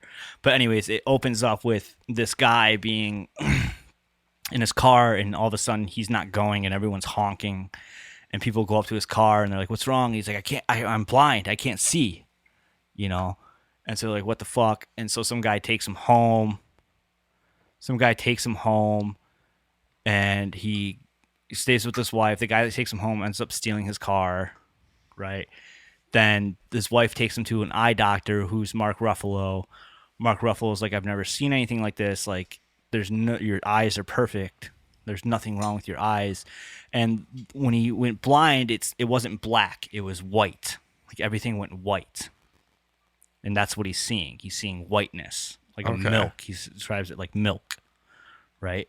And so Mark Ruffalo's like, "I've never seen this. Like, this doesn't make any sense." And then like the next day, his Mark Ruffalo's blind, right? And so what's happening is like there's this chain reaction going on. All these people come in contact with each other, like going blind. And it becomes like an epidemic happening. Yeah. And so the government starts putting people in quarantine. What? Okay. But instead of like quarantining in your house, they're sending them to like these facilities, quarantine facilities. Right. And so what happens is Julianne Moore plays Ruffalo's wife, and she hasn't gone blind, and they're like, "You can't go." And she's like, "Well, I'm blind. I can't see, And so they're like, "Whatever, lady." And she goes with them, right? And so they get put into this facility, and it's got, it's like a big building, and it's got different wards on it, like different levels, right? With bunkers and stuff. And there's this audio playing and saying like, here's all the rules and everything like this. But it's like some shitty place. It's not like some nice facility or anything like that, right? Okay. And so more and more people start coming in, right? More and more people keep getting pushed into it, and they're like, "Can we get medical supplies?" And it's all the army now, like putting these people in. Like martial law? Yeah, like martial law. And, they're like, "Can we get medical supplies?" And they're like, "Just get the fuck back." And like it starts becoming like hostile. Like all of a sudden they're like, well, "Wait a minute, like like all the like the news and everything's like, if you go to these camps, like we're gonna take care of you, blah blah blah." But then there's like slowly finding out that like they're scared of it. Okay. You know what I'm saying? Like they're fucking scared of it. And instead of like helping, like all the soldiers are like, "Stay the fuck back or I will shoot you." And they're like, "Well, we just need some like medical supplies." And like, "Step the fuck back. I will fucking put a bullet in you." Yeah. And it's just like, whoa, what the fuck's going on here? And the reason is because it's fucking spreading like wildfire. And so the wards keep getting more and more crowded. Okay, everyone's blind in them. Everyone's blind in it except for Julianne Moore. Okay. She can see. Right? And they don't say anything about her being able to see. Like Mark Ruffalo's like doesn't want her to say anything because he doesn't want her to be like abused or like used. So how does she even get in there? She just said she was blind. Okay. They were like, "You can't come with us," and she's like, "No, I'm gonna go." I got you. Yeah. And they're like, "You can't." And she's like, "Well, I'm blind. Yeah. You know? They're like, all right, come on. They're like, whatever, fuck it. So she's the only one that can see in this place. And so you're watching her, like, you know, she's doing whatever she can because she could see, and she's like leading people and showing people where everything is and coming up with these systems to help everybody and stuff, and like just taking on a lot. And it just keeps getting more and more full. And it's a heavy movie, dude. It's fucking heavy. Because it feels like this is what would really happen, you know, if something like this did happen. Absolutely, yeah. And so you're in this facility for a long time, and you're just seeing like how downhill it goes real quick. Right. You know, like the bathrooms are disgusting, and people are shitting on the floor and pissing in the hallways. And these camps were made to protect these people too. These camps were supposed to just be like temporary and shit, and then all of a sudden they're getting forgotten about. Basically, they're like, the food they're giving is, there's not enough food, you know. And then all of a sudden, like Ward 2 or like Ward 3 starts saying, like, you know, taking over the food and being like, you got to pay for food if you want it. Oh, okay. You know? Yeah. And so, like, they're like, we want your jewelry and shit, you know? And they're like, well, what the fuck you need jewelry for? And they're like, we don't know. Just give us your fucking jewelry if you want food, you know? Yeah. And then all of a sudden they realize that's useless. So they start saying, like, all right, if you want food, you got to bring us your women. Oh, shit. You know? So it becomes like this, like, Lord of the Flies type deal. Absolutely, happening, you know? And you find out that, you know, Ward 3 has an actual blind guy helping out in there. Like, there's a dude that was born blind. Okay. You know, and like in that world, that's like a superhero, basically. Yeah. You know what I'm saying? Because he knows life. Yeah, he's like, I've been doing this for years. Exactly. Yeah. That's all he knows. Yeah. But then their ward, they have Julian Moore who could see. Yeah. You know? And she's like, fuck you, dude. Yeah. I know what red is. Yeah. But yeah, it's a heavy movie, man. Like it's pretty deep and raw. Yeah, I want to check that out. That sounds good. It's got some rawness to it. That sounds really good. You know, and what's it called when they show you, like, it's like pre-programming though, like predictive programming. Programming. Yeah. For sure. It sounds like it's Australia. I was seeing if it took place in Australia. Yeah, no, it's it says Brazil is where they shot it. Okay. Yeah, but yeah, so they don't ever like mention. Yeah, and there's no. Danny Glover's in it. Danny Glover. Danny Glover, the old one. The old one. Yeah. He was at Bohemian Grove. Was he? When Alex Jones was there. He said, I saw Danny Glover. Saw Danny Glover. Yeah, so watch that, man. I'm telling you, watch it. Like, if it makes you feel any better, like, about it, you know, Bob was always into this movie. Oh. Because I've seen this a long time ago. I saw this a long time ago, and I saw that it was leaving, and I was like, I got to watch this movie again. And I remember the last time I watched it, I brought it up to Bob, and Bob was like, oh, I fucking love that movie. And he read the book, too, you know. So, yeah, check that out, man. I want to have Bob on. If Bob listens. It'd be fun. It'd be a fun conversation. And so the last thing I'm going to talk about and get it over quickly is we watched the last season of Dexter, the newest season of Dexter. Okay. I don't know what you'd call it. The reboot or whatever. The reboot last season of Dexter thing. Because it's just like a one-off. Yeah, it's done after this? Yeah. Okay. It's called Dexter New Blood. It takes place 10 years after the original show ended. The original show... Did you watch Dexter? No. I've seen a few episodes, but never watched. Okay, so Dexter's really good up until season 4. It starts taking a... Halfway through season 4, it kind of starts diving a little bit. And then after season 4, it kind of really dives down. And that's because they like fired the showrunner and brought someone new in. And that guy just didn't do a good job. So it's pretty famously known for... it's pretty famously known for being really good for 4 seasons. Either 3 or 4 seasons. I can't forget if like season 4 was when it took the shit or not. But it is famously known for like at least the first 3 seasons being really good, and everyone loves the first 3 seasons, right? And then it's famous for having a horrible ending. Okay. Okay. And I personally I actually like the ending of Dexter. I always thought it was kind of fitting, like the very, very end. But I guess I'm going to spoil a little bit because I got to kind of talk about that anyways for the show. So basically it ends with him leaving and like moving to like this like middle of like, I don't know, it looks like Alaska or something, right? Okay. I guess it turns out to be like New York. Upstate New York or something? Yeah. Okay. But in like being like a lumberjack, and he's like all alone.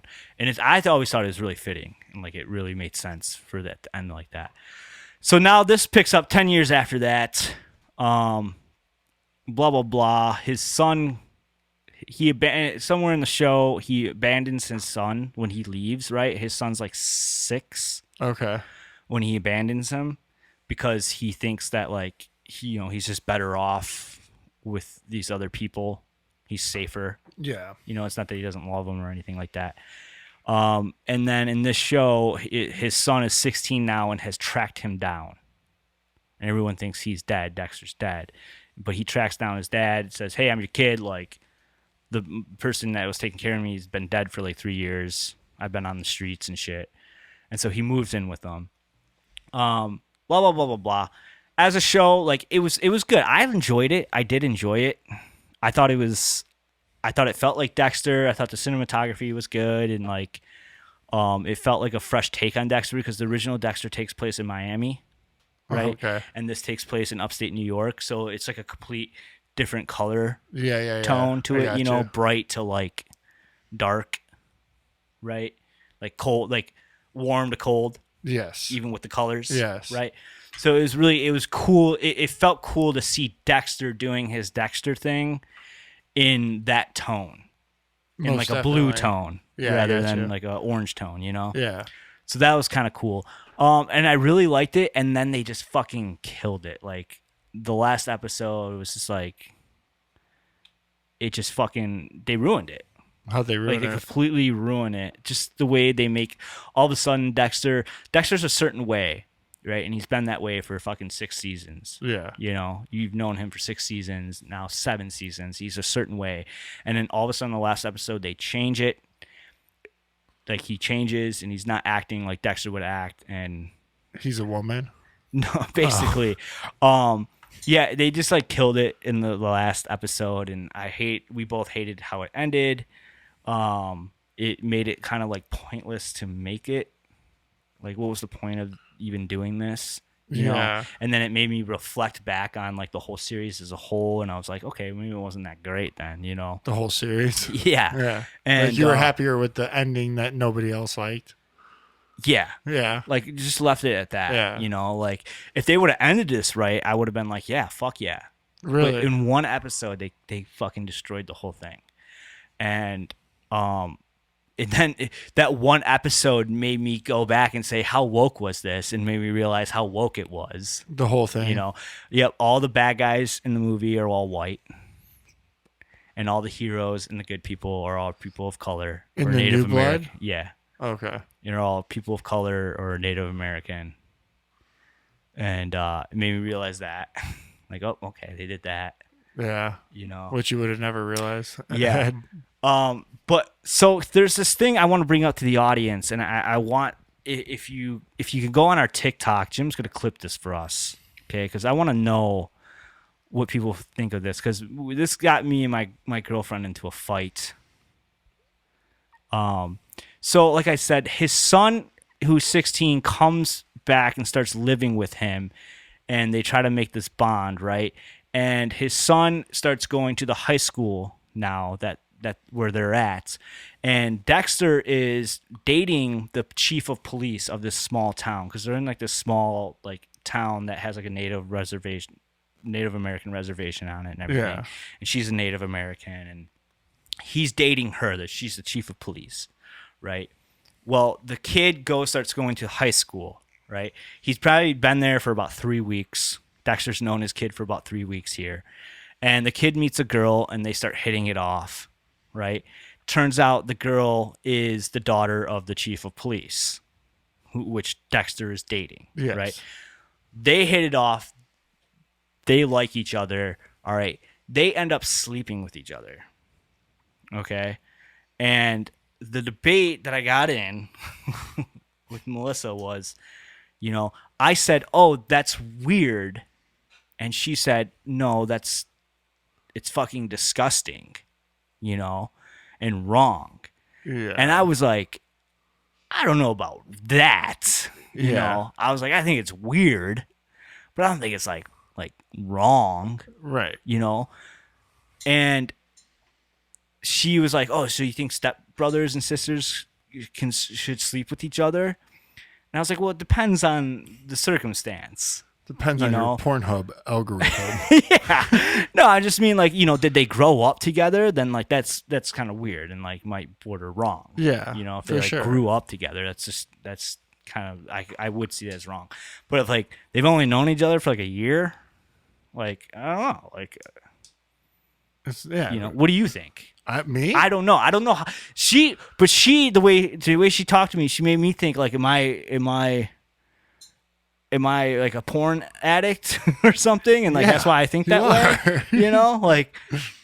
Is it wrong?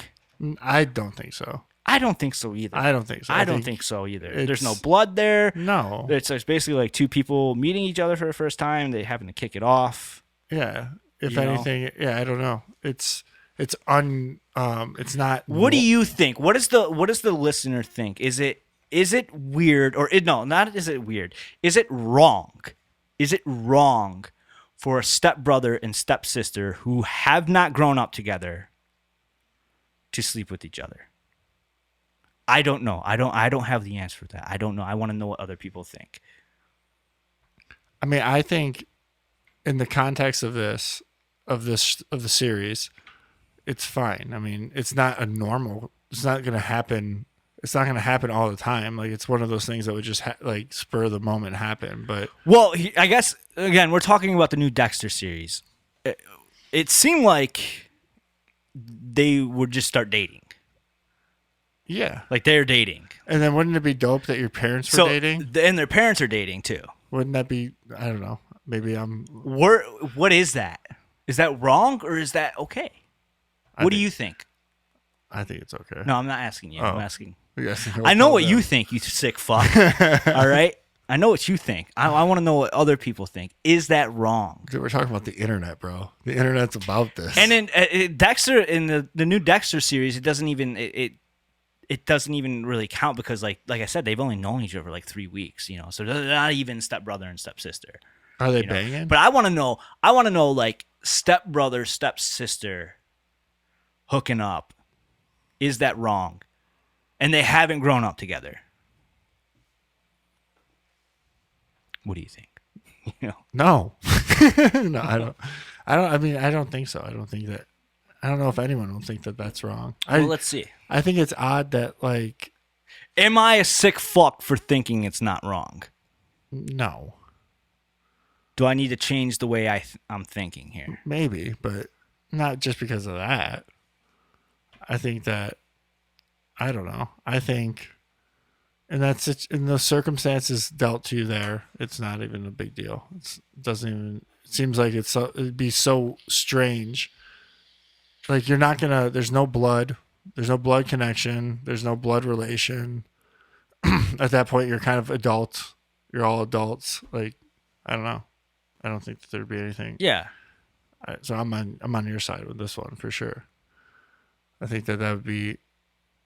I mean, I could see them going way darker in TV and media, than that. You know what I mean? They could have real sisters, or I don't know, incest happening. And glorifying incest, but it's not glorifying incest or anything. Yeah.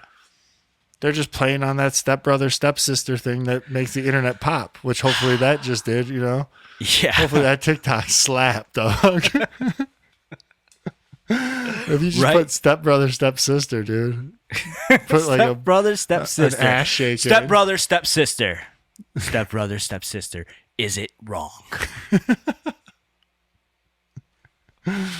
trying to make the perfect clip. So what'd you think about that Sam Tripoli podcast? Dude, I loved it. I listened to it again today. Oh, real quick before we hop into that one. I listened to the Nines Club. Oh, Jason Lee? The Jason Lee one. I thought it was great. Oh, it's awesome. I thought it was fucking fantastic. Yeah. It was just fun. Didn't it make you want to skate? It did not make me want to skate, but No? I did watch that Video Days, the blind video days. Did that make you want to skate? Spike Jones. Did not make me want to skate. No. Skateboard, no. I don't Like- just skate in general. I don't know. Like Skate, yeah, I guess. Inline? Like, yeah, Like, skate in general, yes. Yeah, But that's like what I mean. skateboard, no. Like- But it made me think of skateboarding days, absolutely. you know? Yeah. And especially after watching the video, the blind video that came out in 91.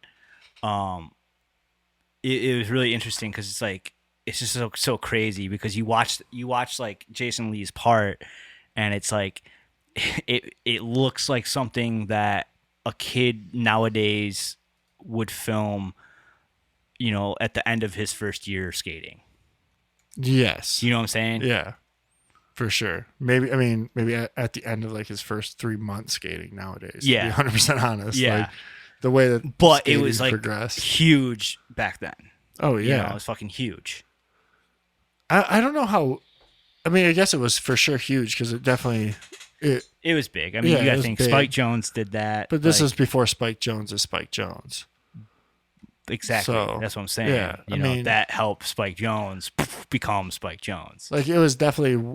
I mean, we never watched Video Days. I never watched Video Days. No, that was before our time. Yeah. That's what I liked about it, though. I liked that he was talking about this time that we were aware of, but wasn't our time. It was like he was talking about the people that inspired us. Yes. You know what I'm saying? Yeah.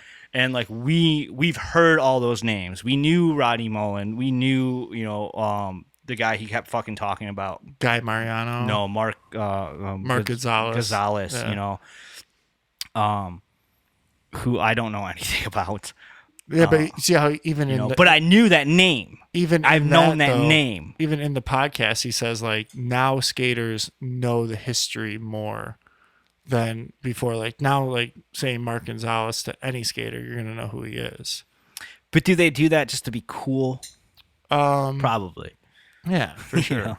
For sure they do. Like, do they really like Mark Gonzalez? Like, are they really watching his parts? You know, I like- mean, probably no, not. they didn't. They didn't grow up with him. Yeah.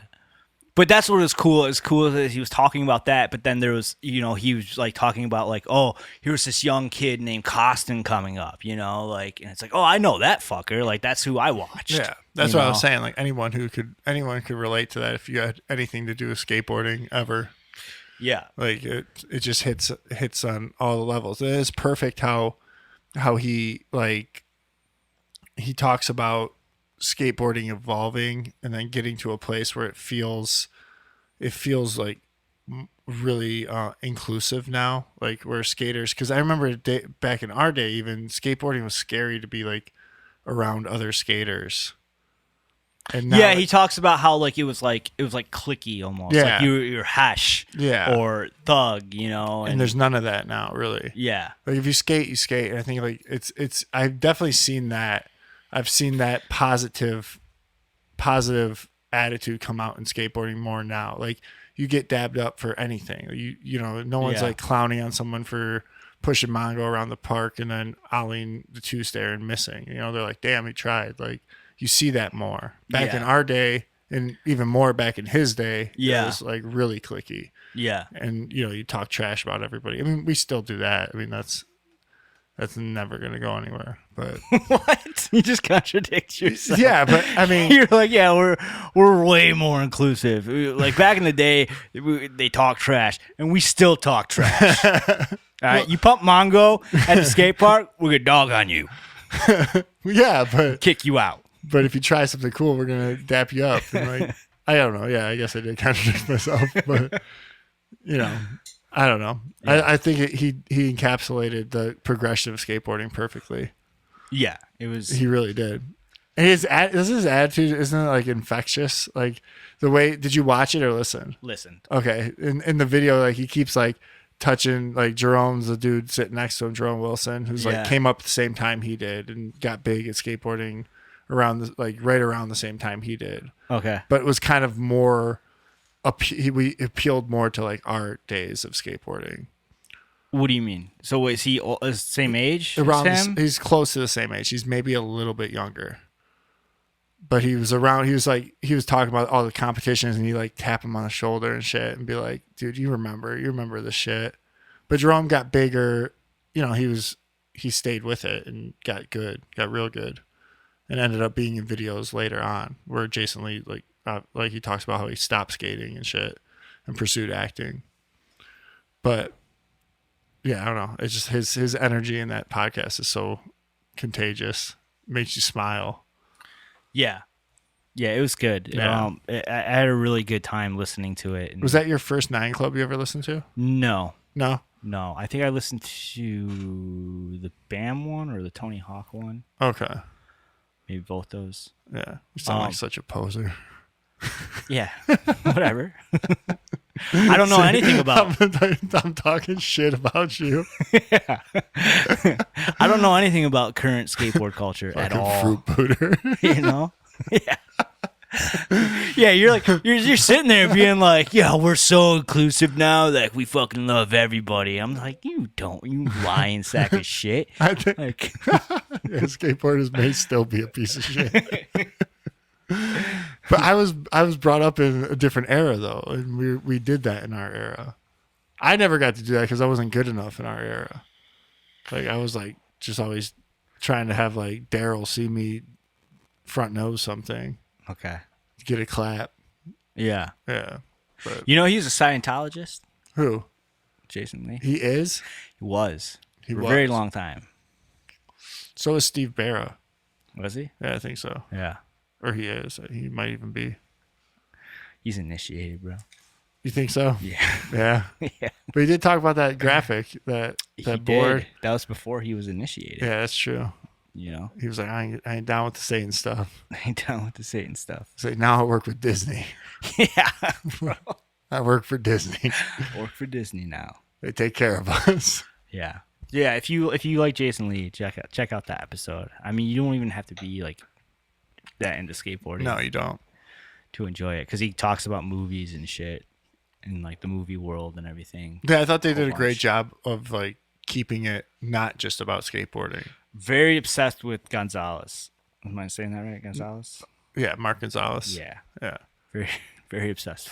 Well, he's like that was like his mentor. Oh, there's something I noticed. He kept bringing up Gonz because like Gonz was like his mentor, And well, he kept saying he was like biting Gonz. Like he was like, I was just trying to keep up with Mark. Yeah, but that was like his icon, basically. Like that's who like led him. And I thought it was really cool about how they talked about, being 22 and 23 back then was like, you're fucking old. You're like 45. Yeah. In skateboard world. It's wild, yeah. And it's not like that no more. No. But another thing I noticed, though, is that he kept bringing up like all these people that he looked up to. And one of the guys asked him if there was anybody in the acting world that was like that to him, and he really blows off that question. I don't remember even the answer, really. He says one of the dudes from some like pretty much almost like a nobody actor. He's not a bad actor, but he's just not in a lot of stuff. It was the manager in Almost Famous. Yeah, I remember him saying that. Yeah, and so I was it's like who is the manager from Almost Famous? Him and like one other person. But like, I mean, you gotta think about that. Like, that's who he picked. Like, he's worked with like fucking Tom Cruise and fucking, he's worked with a lot of people. Is it Dick Roswell? Yeah, that guy. So like, he kind of like the guy was pretty much just like, was there anybody like that like, you looked up to or mentored you in Hollywood? And he was like.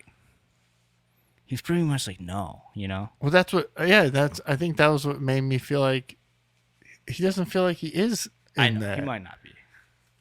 Like, who is this guy? He was in Vanilla Sky too. Is Vanilla Sky good? Oh, Vanilla Sky is so good. Yeah. Yeah. Okay. He talked highly of Vanilla Sky in it. Yeah. Was he? Yeah, I think he was in Vanilla Sky. Oh, he was in Vanilla Sky I actually. think Yeah. he's like his friend in Vanilla Sky. That's probably when he went to Scientology. Probably. Or working with Cruz. Yeah, Vanilla Sky is really good. I think I'm gonna watch that again. Is that Secret Society based or no? I'm thinking Eyes Wide Shut. No, it's Yeah. but it's like simulation Simulation. theory Okay. kind of based. I have seen Vanilla Sky. I just don't know. I can't remember it. I probably have watched Vanilla Sky at your house. I feel like I watched it on HBO or something. Yeah. Yeah, I can visualize that. All right, so let's go into this Tripoli thing real quick. There's so much. I mean, it's like real quick is I know. a rough way. It's almost like we should hold off on it. No, we just have a little bit long one. It's We can, all right. and we can talk about this. Actually, what we're about to talk about is stuff that we're going to be talking about on this podcast always. Yes. So, I mean, it's awesome. It's let me look up what exact episode it was. We're talking about Sam Tripoli's Tinfoil Hat podcast. They had a recent episode. Jim's gonna look it up so we can tell you which one. I listened to it on Spotify. They're off of pretty sure they're banned from YouTube. Yeah, they're on Rockfin. They're banned from YouTube, but there is an unofficial person that uploads their shows to it. Oh, that's cool. He actually talked about. He that. talks about him Yeah. all the time. Like there's like some type of like He's like, we're getting thousands of views still. Like, I yeah, need to. he's like there's like something like he doesn't mind as long as he leaves the ads and shit or something like that. yeah. So so- his advertisers don't get mad. Yeah. Okay, so the episode it's 548, number 548, and it's called Getting Weird on the Way to the Moon with Bart Sibrel. And Bart Sibrel is a documentary filmmaker, and author. He filmed a documentary called "A Funny Thing Happened on the Way to the Moon," Yeah. which I'm going to try to find and watch. Yeah, me too. It's on my radar. And then hard. he wrote a book. He wrote a couple books, but one of his books is on Audible, and I've thought about It buying is on it. Audible. Yes. Okay, cool. Which book do you remember? It's something Moon. Okay. Something Moon. Something Moon. This guy is like an OG fucking moon landings fake theorist. He said if you But- remember, he said he pretty much Fox stole a lot of his research. So we've talked about on this show about our presentation we both gave to our communication skills class in 9th grade. We both did a report on the moon landing being fake presentation. Jim got a C on it. Yeah. But I got an A fucking plus on that shit. I pretty much stole Jake's.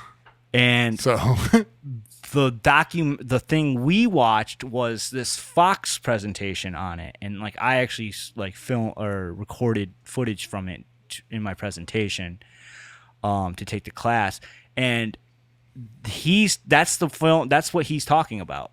yeah. That thing that Yeah. we used was they stole a bunch of his work, Yep. and I think they even interviewed him in it.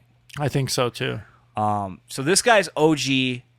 He's saying like he had connections. He's talked to people on their deathbeds. He's got like CIA documents and shit like that. Guy's about it with the moon landing. This guy claims to have it. Like he's like, they're gonna kill me soon.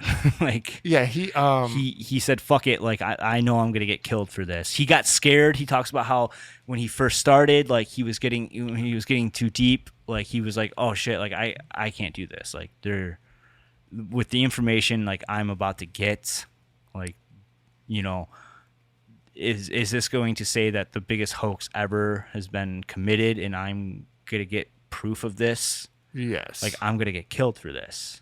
And Yeah. so he backed off of it for a while and then came to the conclusion it's bigger than him. And it's Oh, more yeah. important. Yeah, and in the podcast they go into some wild shit about they go hard. They go hard into some shit. You know, like this guy, they go into like everything, and like this guy gives his opinion on everything, and he throws out some crazy shit, like some crazy conspiracies that like, you know, are just fucking fun. Oh yeah. You know, not a flat earther. Not a flat earther, very but interesting perspective. But his perspective on it is like, cool. I buy that for sure. I can buy that. You know, he talks about how he thinks space is a material that we can't comprehend or don't have an understanding of. Wasn't that rad? More, yeah. It being more like an ocean, which kind of goes hand in hand with flat Earth theory. True. You know, a lot of flat earthers believe that above us is another ocean. Yeah. It's water up there. Yeah. And that's why when we look at stars, they're like through telescopes, they look like these like little blobs. Yes. And they look like something that's in water. You know? Yep. And his theory is that, you know, he's saying that that's what the space is like an ocean. It's basically like a water substance, which would make Earth round. It would make planets round because it's like a bubble underwater. Yep. Yeah. You know? So very cool. Really But he's not shitting on, he doesn't shit on flat earthers. You know, he's saying like a lot of the shit they're talking about makes sense and you should be asking questions like that, and like it is exposing things, but it doesn't matter at the same time. Like he thinks it's a psyop. Like he thinks flat Earth is like a division tool. He does, but he also thinks that like it's necessary. Like it needs to be there. Like sure, because of the things that are being brought up. Like you know what I'm saying? It's making you question things. Makes you question things. Yeah. Things that need to be questioned. But the way he puts it in perspective when he's like in, you know, the 13th century, everyone was saying the Earth is flat. Yeah. Like he's like, but on that, it's like, well, then why are they all saying it's round now? You know, like what is that? Like, yeah, for sure, exactly. Maybe it is more bubble like, or maybe it is like, you know, the shape of the Earth seems. I think what he was saying is like he was basically saying it doesn't matter. You're being lied to. Yes, that's what matters. Yes. You're being lied to, and he has like a lot of facts to back that. You're being fucking lied to. Who cares if it's flat? Who cares if it's round? Yeah. Like, you're being fucking lied to about whatever it is. Yeah. And he goes into some shit, man. I like the COVID theory. Which one? He went into how you know, for the longest time he didn't believe in chemtrails. Yeah. He thought it was stupid. Yeah. Right? And then, you know, he ended up being like, oh shit, like this makes sense. Like, yeah. He started seeing it everywhere. And his theory was that it involves time travel.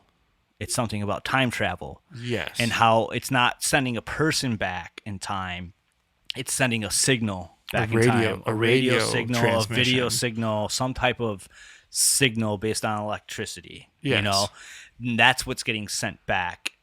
And he was saying that, you know, there is a possibility that, you know, COVID could be this thing. He's like, here's a theory that might shock you. And he's like, hear me out. He's like, but maybe COVID was like them trying to do the good thing, right? Yeah. Where they sent back a transmission, or we got a transmission from the past or from the future at some point, and we were told about this pandemic that goes through and wipes out everybody, right? And as a response to that, they try to prevent it. And by trying to prevent it, what they do is they create a vaccine for it, right? But what happens is it turns out the vaccine is what causes it. Yes. You know? Yeah.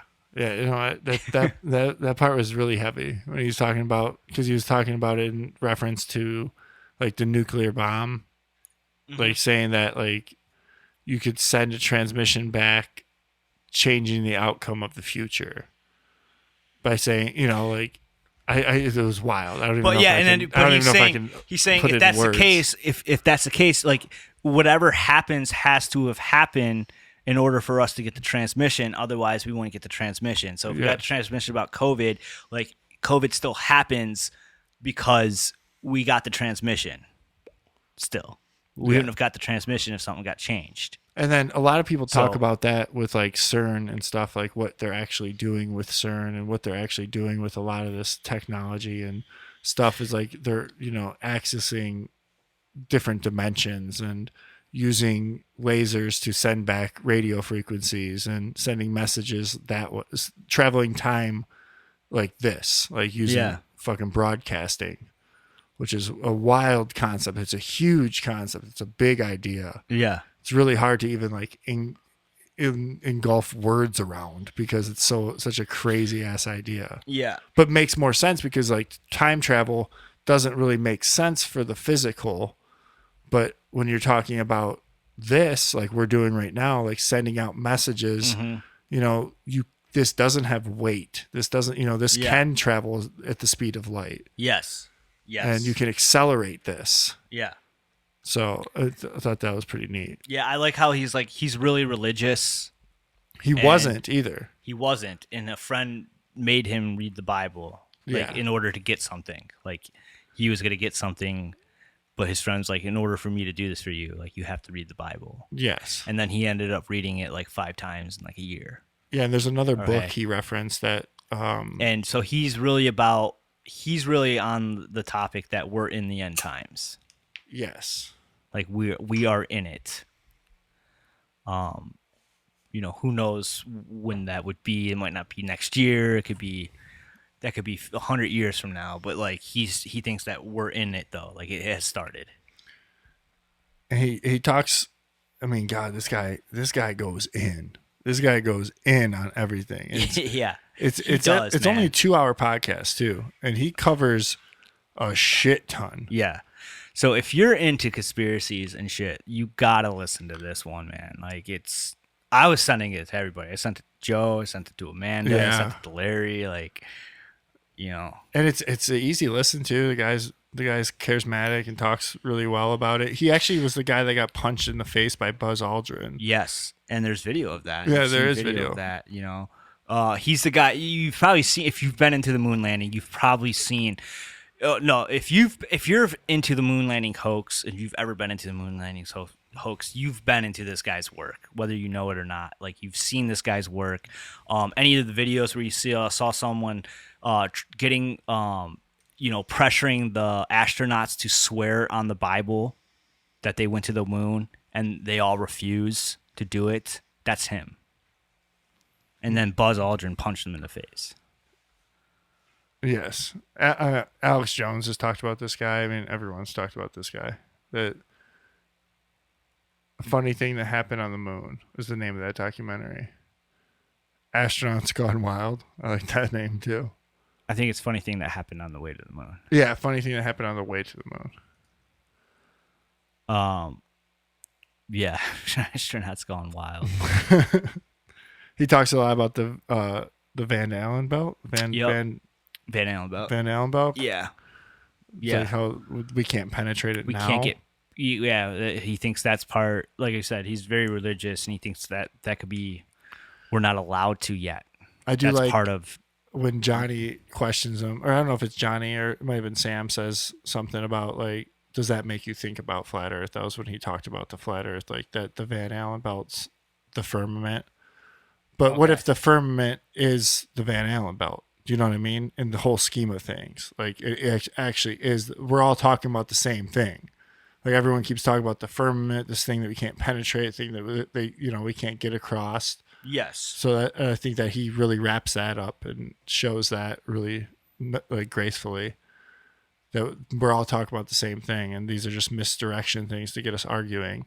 Yeah. And we got to stop arguing about that and just realize that they're lying to us. How do we beat the lie is really what it is. How do we get past the acting? Yeah. I think he kind of said though, like, didn't he say like we can't, like, what, that like wasn't he kind of black-pilled in there? Like, oh, that was another thing. Yeah, the part where he brought up that this is all his biggest theory, and belief is that this is all preparation for the end of the world that's coming. And that all this is just preparation for this. He thinks something from space is coming. And it's been referenced in the Bible. Yes. He thinks it's a planet. Which Planet is crazy. X. Yeah. He thinks it's planet, which people have been on to for a long time, Nebrew, and stuff like that. He calls it Planet X. He says, that when you look into the Bible, it talks about all the things, like when you look in when it describes the end of times, like the oceans will rise and go crazy and everything, and like what would make all these earthquakes would happen, volcanoes going off, and he's like, what would make the earth do that? Well, a big body, a big mass, coming close to the earth, pulling off all of our poles and shit, Yeah, shifting things. It, yeah. That's what would cause all those things to happen. Yes. And then I don't know, I can't explain it like him because you got a little confusing, but like that, like saying how like that is Satan. Basically, it is Planet Satan. X is. Yeah, Planet X is Satan, or something like that, right? Lucifer. Yeah, it's something like that. Like it's like Planet X is like Satan's thing. It's like his thing that he gets to do. Yes. Right. And that's when like the what do you call it, rapture and stuff would happen after that. For sure. But he's talking about how he thinks the vaccine is going to kill everybody basically in the next few years. Yeah. Like a lot of people are going to be dying in the next few years from the vaccine. And what that is to lighten the blow, basically to lighten the load of the amount of people that have to hear the news of what's actually coming towards Earth, and how the most powerful telescope in the world is at the Vatican, and it's called the Lucifer. Like that's what the name is. It's Lucifer. Yes. That's the telescope name. And he thinks the reason it's called that is because it's tracking Lucifer's thing, which is this planet or whatever big thing's going to fuck up the world. Yeah. Coming from space, and that's what they're tracking. That's why it's called that. The Vatican owns a telescope. Let me just let everyone know this. No one cares. The Vatican owns a telescope that they named Lucifer. Yes. And it's the most powerful telescope on the planet. Yes. And they're the only ones that have control of it. Yes. And he thinks that it's tracking this near Earth object that's going to cause the rapture. It's going to cause end times. Yeah. And that's for them to keep tracks on it. Yeah. That's what they're doing, is tracking it. And that everything they're doing now is just they're depopulating. They are depopulating just to make it to soften the blow for when that news comes out. Because he brought up some type of I don't know, Secretary of Defense or some shit. I forgot who it was. It was someone important who retired, but she said that something's coming from space. Do you remember that part? Yes. Like she gave it away. She said something's coming from space. Something big's coming. So this is fact checked online here. I just saw this pop up. I think it's kind of funny. It says, relax. The Vatican didn't name a telescope Lucifer. It says the Vatican did not name a telescope Lucifer. The Vatican Observatory shares space, no pun intended, with the organizations and groups. The Vatican Observatory does not own each piece of equipment, nor give official names or nicknames to things it does not own. Another group installed the telescope and nicknamed Lucifer. So it's just like, that's not true. Another group did it. Yeah, another group did it, and the Vatican doesn't own it. Okay. Yeah, right. The okay. sovereign They're nation. their own fucking nation, bro. Yeah. They have their own army. I just love that it is fact. Yeah. The sense that it is fact checked actually makes me believe that. Yes. The opposite. They own a fucking telescope, and it's called Lucifer. Yeah. Yeah, so he gets fucking heavy on it. He does get heavy, man. He goes in on this podcast. It's a great podcast. Everyone's got to check it out. Yeah, that part scared me though. I was like, "Fuck, man!" Like, that sounds like plausible. Yeah, like something's coming, and they're prepping us all for I've it. thought And about it's just, that. We've all thought about that, though, right? Everyone's thought I about think that. everybody, Like this I is think like everybody thinks that they're gonna see the end of the world at our age. You know, yeah, that's true too. Like, and it's just it's kinda, like it's been like ingrained in us too. All Yeah. the movies we've I grown know. up with, they're all end of the world. Armageddon. Yeah, everything's predictive programming. Predictive programming. Yeah. So it's like we're fucked.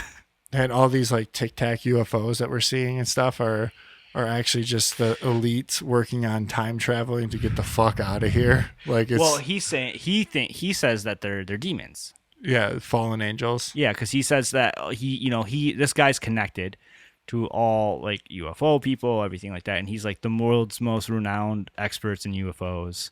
He's like the best ones will tell you that UFOs are real, but they're not from space. Yeah, They're from and here. That's what we were talking about a little bit earlier too. Yeah. With like Bob Lazar and David Fravor and Yes. stuff. Yeah.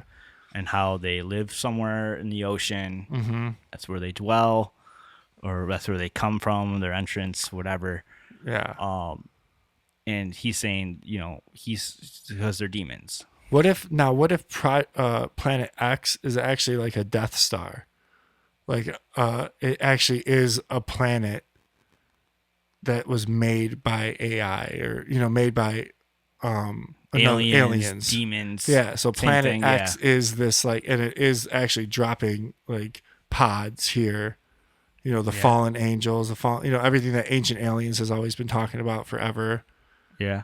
He brings that up too. He's like, oh, I just thought this was like some show. He's like, and they're telling you right on there, like all this shit. They're telling you that these are fallen demons. Like, Yeah. and Ancient Aliens goes heavy into that. Does it? Yeah. Oh yeah. I remember not I never liking fucked it. with H&M. I remember not liking it because they talked about that stuff so much. But Okay. now I want to go back and rewatch it Yeah. because it's, it makes a lot of sense, especially when you realize that a lot of this stuff's just people talking. It's just word of mouth. And Yeah. even ancient history was just word of mouth. Like it was what they were seeing. Like they didn't, and I believe in the idea of like Sumerian text and like the idea of Anunnaki and Yeah. like that stuff makes sense to me. Yeah. And it's like it's weird because it's like they're like the same thing. Like it's like you could say, oh, if you don't, if you're not into religion, it's aliens. Yeah. If you're into religion, no, it's demons. It's like, no, they're the same thing. Yeah. It's the Exactly. same. Yeah. It's exactly. something not good. Yeah. you And know? if you're into and science, there's something good out there. if you're into science and stuff, it's a planet or whatever, but really it's not a planet. It's just like, yeah. it's the thing that's like, that is, of different world. But yeah, I know. I think And there's cults that worship it and know about it and 100%. That's the other thing. Yeah. draw energy from it. Yeah. And are in touch with those. Are in touch with it. Yeah, for sure.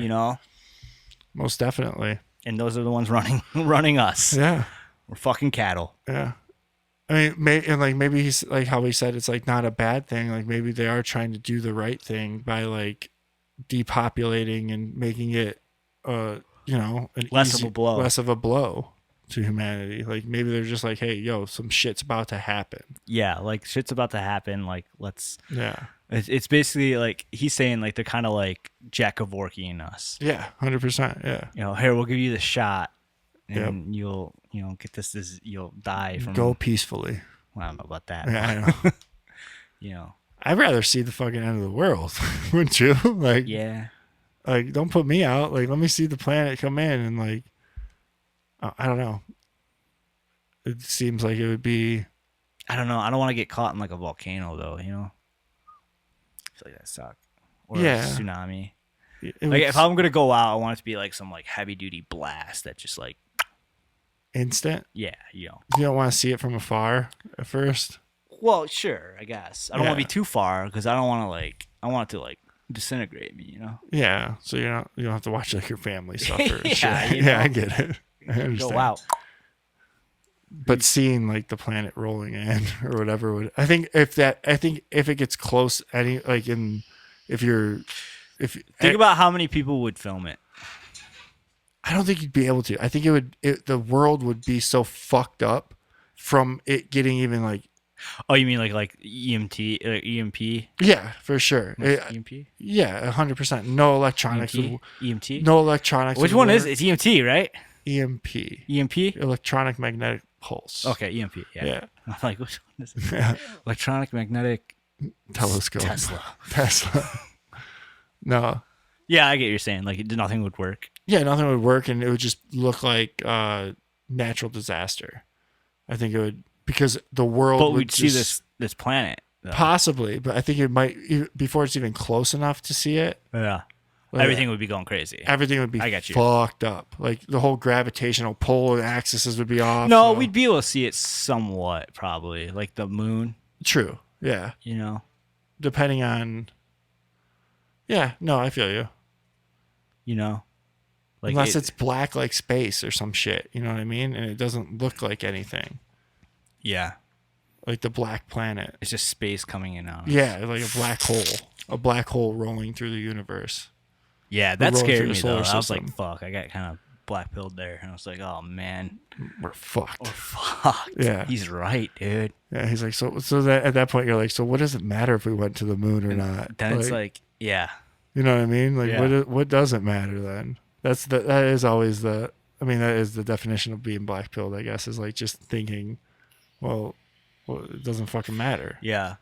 Like, But that brings, like, it made me think of, like, the Georgia Guidestones and shit. Yeah. Like, okay, so this thing's going to happen. Is this...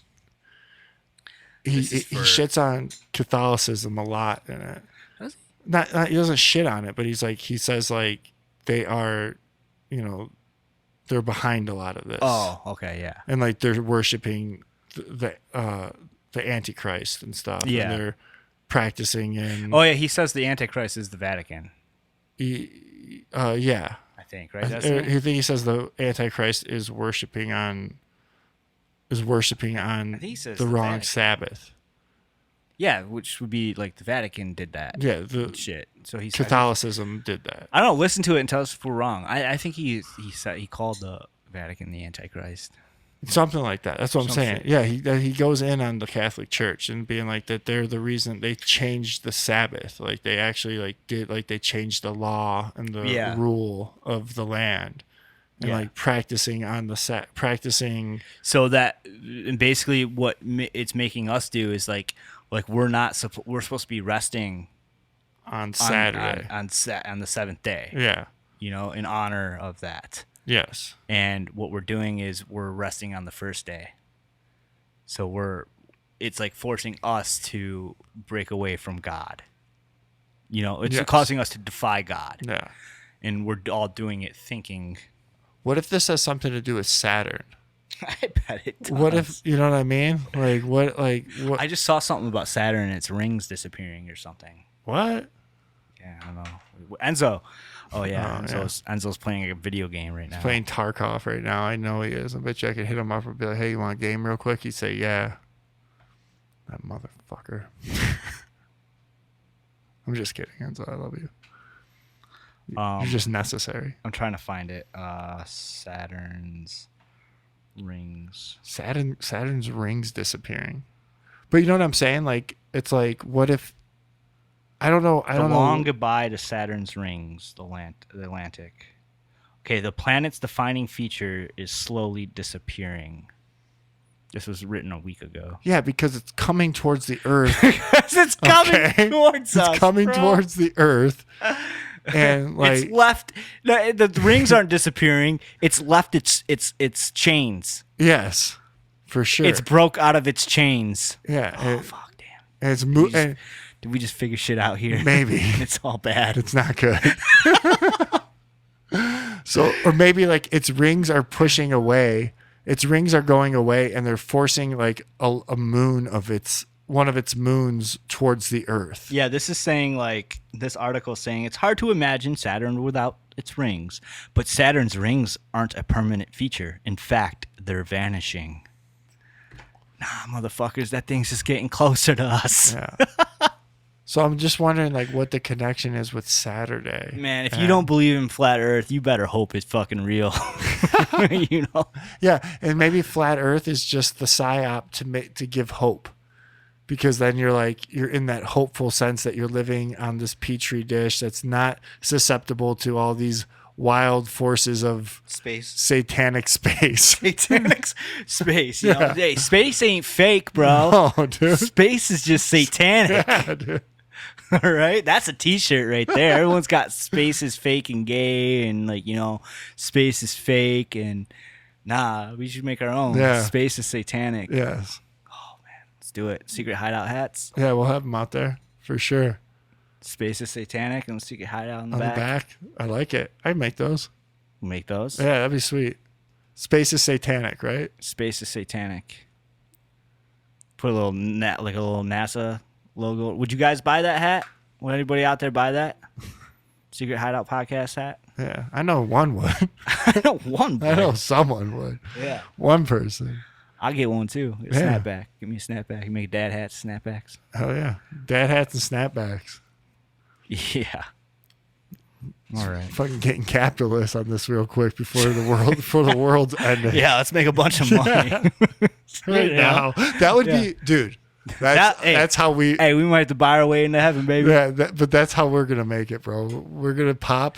That's gonna be our luck, right? Yep.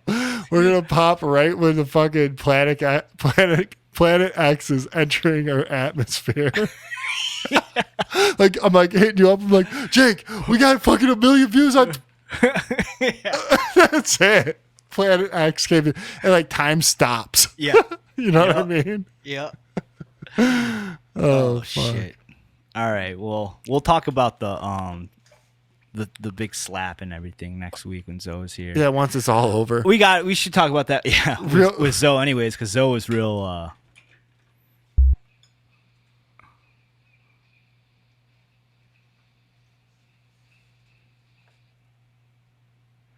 Talk a little secret hideout random shit real quick. Yeah. Before we leave. Not much. Touching on the Will Smith thing that happened that we'll talk about with Enzo. Did you ever look at Will Smith's Instagram? Like after it? Just in general? I Real don't know. satanic shit going on. I'm there, sure. You know? Yeah.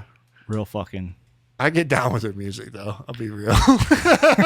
Okay. I like that one song. Dude, she's kind of. I got a vibe. It's good. Yeah. It's good. It's weird. That's why it's good. Yeah. What were we getting on? Did you see that what's his name? Madison Hawthorne? That dude, the young kid in the wheelchair that's a congressman? This got elected recently, the last election. Yeah. God, what's his name? I think it's Madison. Okay, you could have just typed in Congressman Madison Cawthorn. You could. Jim types in Congressman wheelchair. Hey, and look what fucking happened though. It's the first Look thing what that came up. happened. Okay, so this dude was on. He's young. He's like what, 21 or some shit? 22. Big Trumper, right? Yeah, he's a Republican. Yeah. Yeah. He's He's about it, dude. Like, I like this kid. I mean, I don't know too much about him, but all the clips I see of him, like speaking in Congress and shit, he goes hard on shit. Like he talks real. You know what I'm saying? Yeah. He's like about it. Yeah, for sure. I've seen him speak at like Republican rallies and shit. And this motherfucker at the Republican what do you call it? National Convention. National Convention. That's the one I was just talking about. Yeah, he stood up.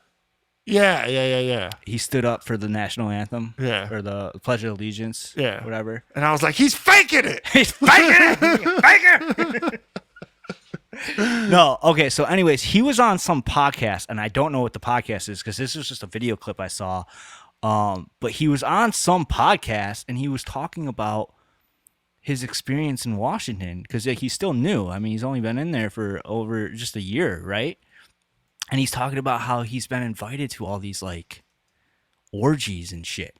Oh, yeah. I see. Did you send me this, right? I sent you it. Yeah. Yeah. I want to find the whole thing.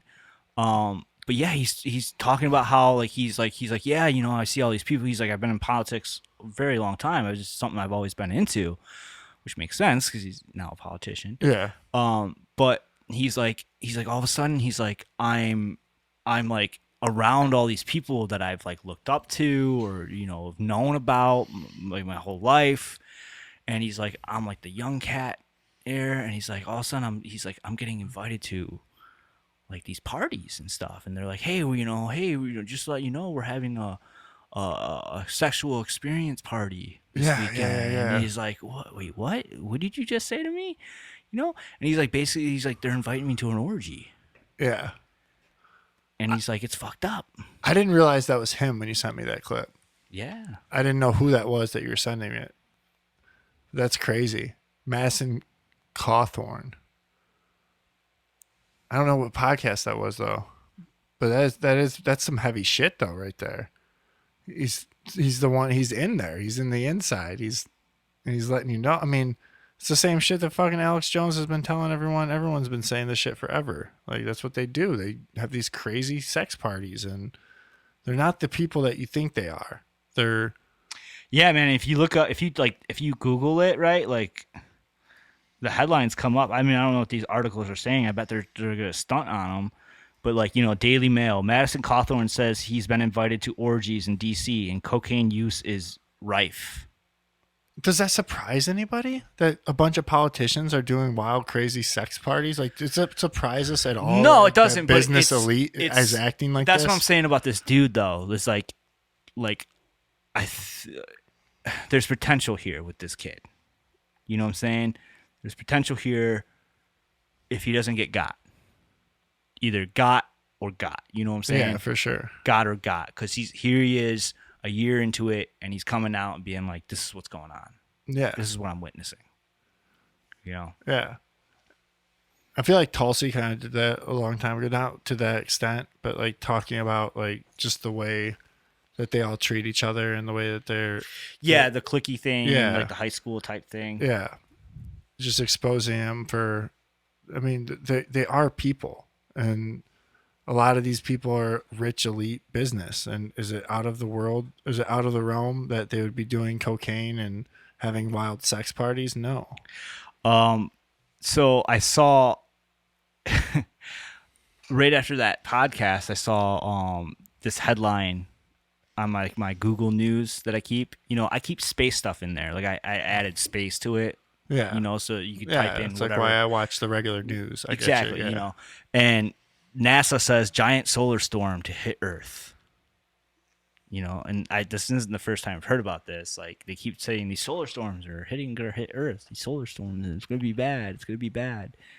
And it's just like, oh fuck. The rapture. This guy's right, bro. The rapture. Not the rapture. The rapture is the act of God taking us home. It's the end times. So I think that Bert guy explained it like But isn't right? that... So he's saying, didn't he talk about how like Yeah. people think that there's going to be like a rapture and then the end of times and then another rapture? A fake rapture. But no, he's saying that it's not going to be like that. What the Bible says is that the end of times comes and everybody has to go through the rapture or go through the trial of tribulation. Right? So Yeah. like people, I think he's saying that there's people saying that there's going to be the end of times and then the trial of tribulation, which is like this like period of time where shit is gnarly. It's like not going to be good to be here. Yeah. Right. And then after that is the rapture where we go home. It takes us home. Right. But people are saying that there's the end of times, a rapture. Okay. And then the trial of tribulation and then another rapture for the people who had to live through the trial of tribulation. But I think he was saying like, no, everybody's got to go through that shit. Okay. Yeah. I know what you're talking about. I It's remember like that. the last test or some shit. I don't know. Yeah, he calls it what I'm it's still called. learning about this shit. So. Yeah, no, I mean, yeah, I feel you. You That know? podcast was heavy. Like, it was like, it made me want, I was like, oh, damn, dude, I gotta like do some, I was just talking about You're like, World I gotta Trade go to Center. church. I gotta go to church, baby. do something. But I don't know. He made it sound like that. I don't know. It doesn't matter. No, it matters. But, It, I it's guess good. You're gonna go through some shit. Yes. You know. Yeah. What were we gonna random shit about? Oh. Willow Smith. No, I did. I tried to check out her fucking Instagram. It's satanic. No, but were we gonna talk about the slap? I don't know. Did you want? I thought we weren't going to talk about slap until. I just want to talk about the fact that we could go more into it, which I don't want to because this is exactly why I don't want to. Yeah. But the thing of the slap is just an obvious like. It's fucking fake.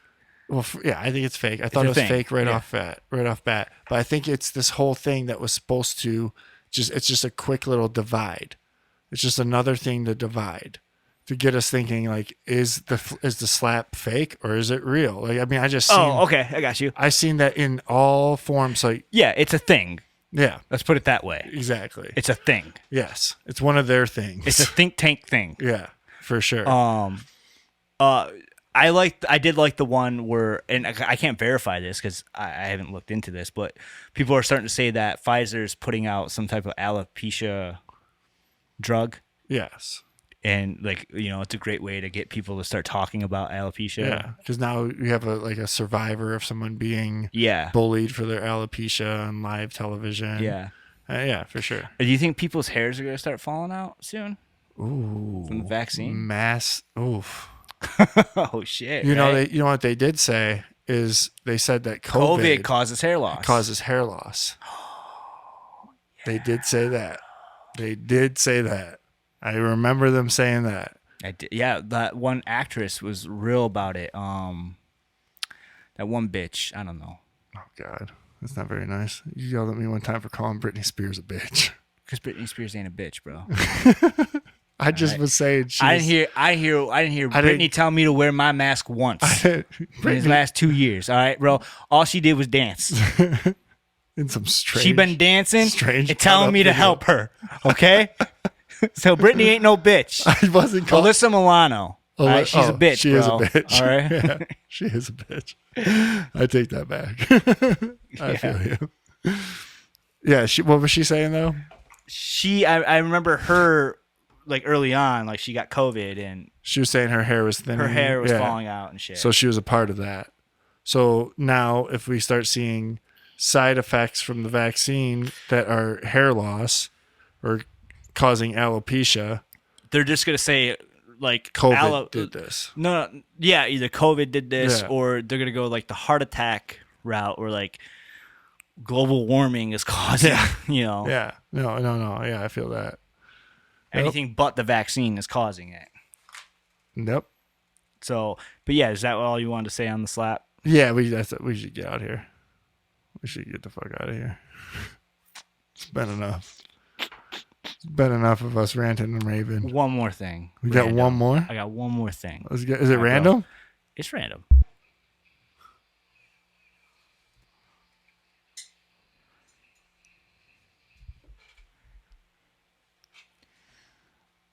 There seems to be a new soap shoe coming out. Oh, I seen this. Okay. I seen this.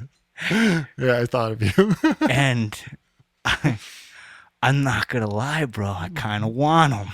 All right, I want them, and like it's like this huge dilemma on me because I know they're like $120, okay, and I know that I'll never use them except at like maybe the parks. If I'm at a park with my the kids and there's no other parents around, like I could definitely use the shit out of them then. Other than that, like no use for them, all right? But like I had soaps when I was a kid, bro, and I loved them. Jake and all the bad kids had soaps. Nah, man, All me, the- Clincher had them. Yep. Clinching, But I envied the soaps. I never had soaps. You had the other soaps too, I had the other soaps. which were not soaps. I had Solomon's. Solomon's. Okay, so if you don't know, soaps were shoes. This is like 99.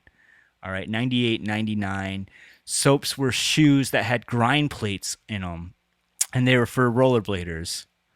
Though I don't understand why like they shouldn't have just been for rollerbladers. Like those aren't them. These aren't them? No. Okay, I was wondering. Those are okay.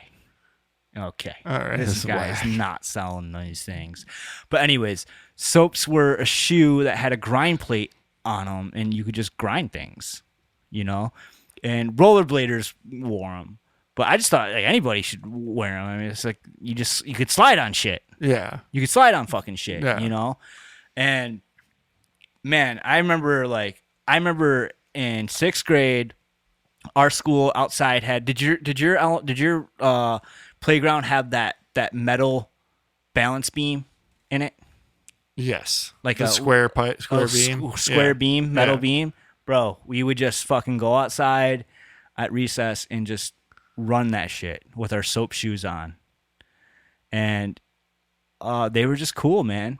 Do you know what the new shoes are called? Yeah, they're called type in Epic Grind shoes. Okay. So Great name. So they went out of style with rollerblading. They died with rollerblading. You know, if you think they're lame, that's totally cool. Like it's whatever. Like I had a blast with them. So they went out of style with rollerblading, and now a company is bringing them back. Okay. And they've made them more like sporty and like more shoe-like. They look cool. They look cool. Yeah. They look like a normal ass shoe. Yep. That you can grind, and you can probably go and see the grind plate. I'm gonna see. You should probably go to a different website. I'm gonna look if they have a review on it. I don't think they're out yet. They haven't dropped yet. No. Or they just dropped, if they did. But you go to a different website, you can look at different views. Okay, but I had soaps. I had a pair of soaps, and I also had a pair of Solomons, which had a grind plate going the other way too, so you can do like sole grinds. But it was kind of not useful because it was like too thin. Yeah, it was real thin. Yeah, it was like ankle breaker. It's kind of dangerous. And then Jamie, and then some other person I knew, I forgot who, had a version by the company Rollerblade. And now those were basically soap shoes that had the plate in them, the plastic grind plate in the middle. But then they also had these little metal rollers, 2 metal rollers on them in the grind plate. All right, to help you grind. Like that was so like you can grind on like I remember those. Yeah. without wax or something. And those were. Do you remember Jamie wearing those like during gym class? Yeah. Okay. Yeah. You know, I do. I remember it distinctly. And I don't think distinctly is a word.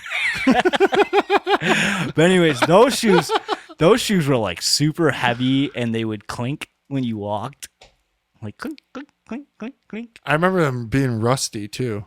Yeah, those ones were whack. The rollerblade ones. But yeah, so there's a new soap shoe coming out. And it's actually kind of hard to find. It's something I shouldn't buy as a 35-year-old man, but like, you know. I mean, if they're comfortable. I know. I just feel like it's like, I don't know. I have a, maybe for Christmas or something I'll get them. I want to see if they have somebody fucking wearing these things. This is like a fucking hour-long video I'm watching. Fucking Enzo. Damn it, Enzo. I don't know how to spell. Okay, so yeah, this video. Are you showing this to the people? I can.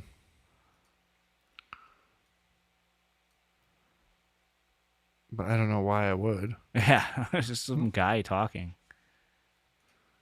Either way, Jake's about to buy these. Yeah, I'm gonna break my arm. You know, dude, I'm gonna like break my arm. New bro's coming, dude. Who cares? Right? Bruce coming. Knee brew. He's coming. I'm gonna get some fucking soap shoes, Hey, man. dude. Justify it like that. Run around like I'm in fucking 6th grade again. Ain't nothing But wrong you see, with in that. my head, like that's what I'm thinking. I'm like, oh, I'm gonna get these shoes, and it's gonna be like working that fucking that balance beam out in recess. You know, like doing UFOs and fucking royales on like my shoes. You know, but like as a 35-year-old man that's overweight, like that ain't gonna happen. It ain't gonna be like that. You gonna bust your ass? I'm gonna bust my ass. I don't know, dude. You're rollerblading pretty good.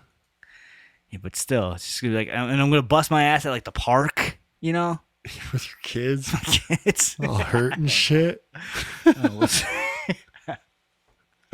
You'd have that dad like confidence though. You'd have that like you get up after it, you'd be like, I'm all right. I'm all right. And like 2 My weeks arms later. hanging. Yeah, you fucked. Can't go to work for can't support the kids Can't now. support my family anymore. Lose my job. Can't go to a hospital because I'm not vaccinated. There they are. Oh, here they are. There they are. Okay. See, that's what I'm picturing myself doing. All right, let me run this back for Right everybody. there, dude. Like, I'm listening to that video and I'm like, that could be me at the park. It ain't gonna be me. It might be that one. That's crazy. I'm like, I can do that rail on my shoes. You know? I'm gonna get those things, bro. Dude. They're get 'em. $120. $125 for the high tops. The low tops are cheaper. I get the low tops. Yeah. Yeah, ain't no high tops. The high tops they look like Osiris's. Yeah. Yeah, they did. Yeah, they look like shitty Osiris's. Yeah. No, they didn't have no high tops back in the day. For soaps. But yeah, Jim, why don't you tell everyone where they can find us? If you're listening on YouTube right now or watching on YouTube, make sure you like, subscribe, and share this. Give us some comments. Give us some stuff to talk about. Give us some feedback. Tell us what you like about the show. Tell us what you hate about the show. And if you want to look at some more content, go to TikTok, Secret Hideout Podcast, and see all the clips there. They're also on Instagram at Secret Hideout Podcast. Yeah, And we have a Twitter, Secret Hideout 17, does nothing. Does nothing. Fuck Twitter. Fuck Go on Twitter. that. Go on that TikTok for us. Comment on that TikTok. Help us out if you could. It'll just help. Everything. The algorithm Yeah. by you just commenting like whatever you want on there, and yeah, duet it or some shit. I don't know. Yeah, for sure. Do something with it, and like always, don't listen to a word we say because we don't know what the fuck we're talking about, and do your own research because we don't know what the fuck we're talking about. Absolutely. Let me know if I should get those shoes or not. Should I get those shoes? What do you think, Jim? Get them, bro. Bro. Get them. Now, would you take me to the skate park with you? Yeah, dude. I You took take me to Riverside with Yeah, you? man. My shoes? I don't know if you'd be On my into it. shoes? I don't know if you'd be into it. But this is my cousin. You'd be like,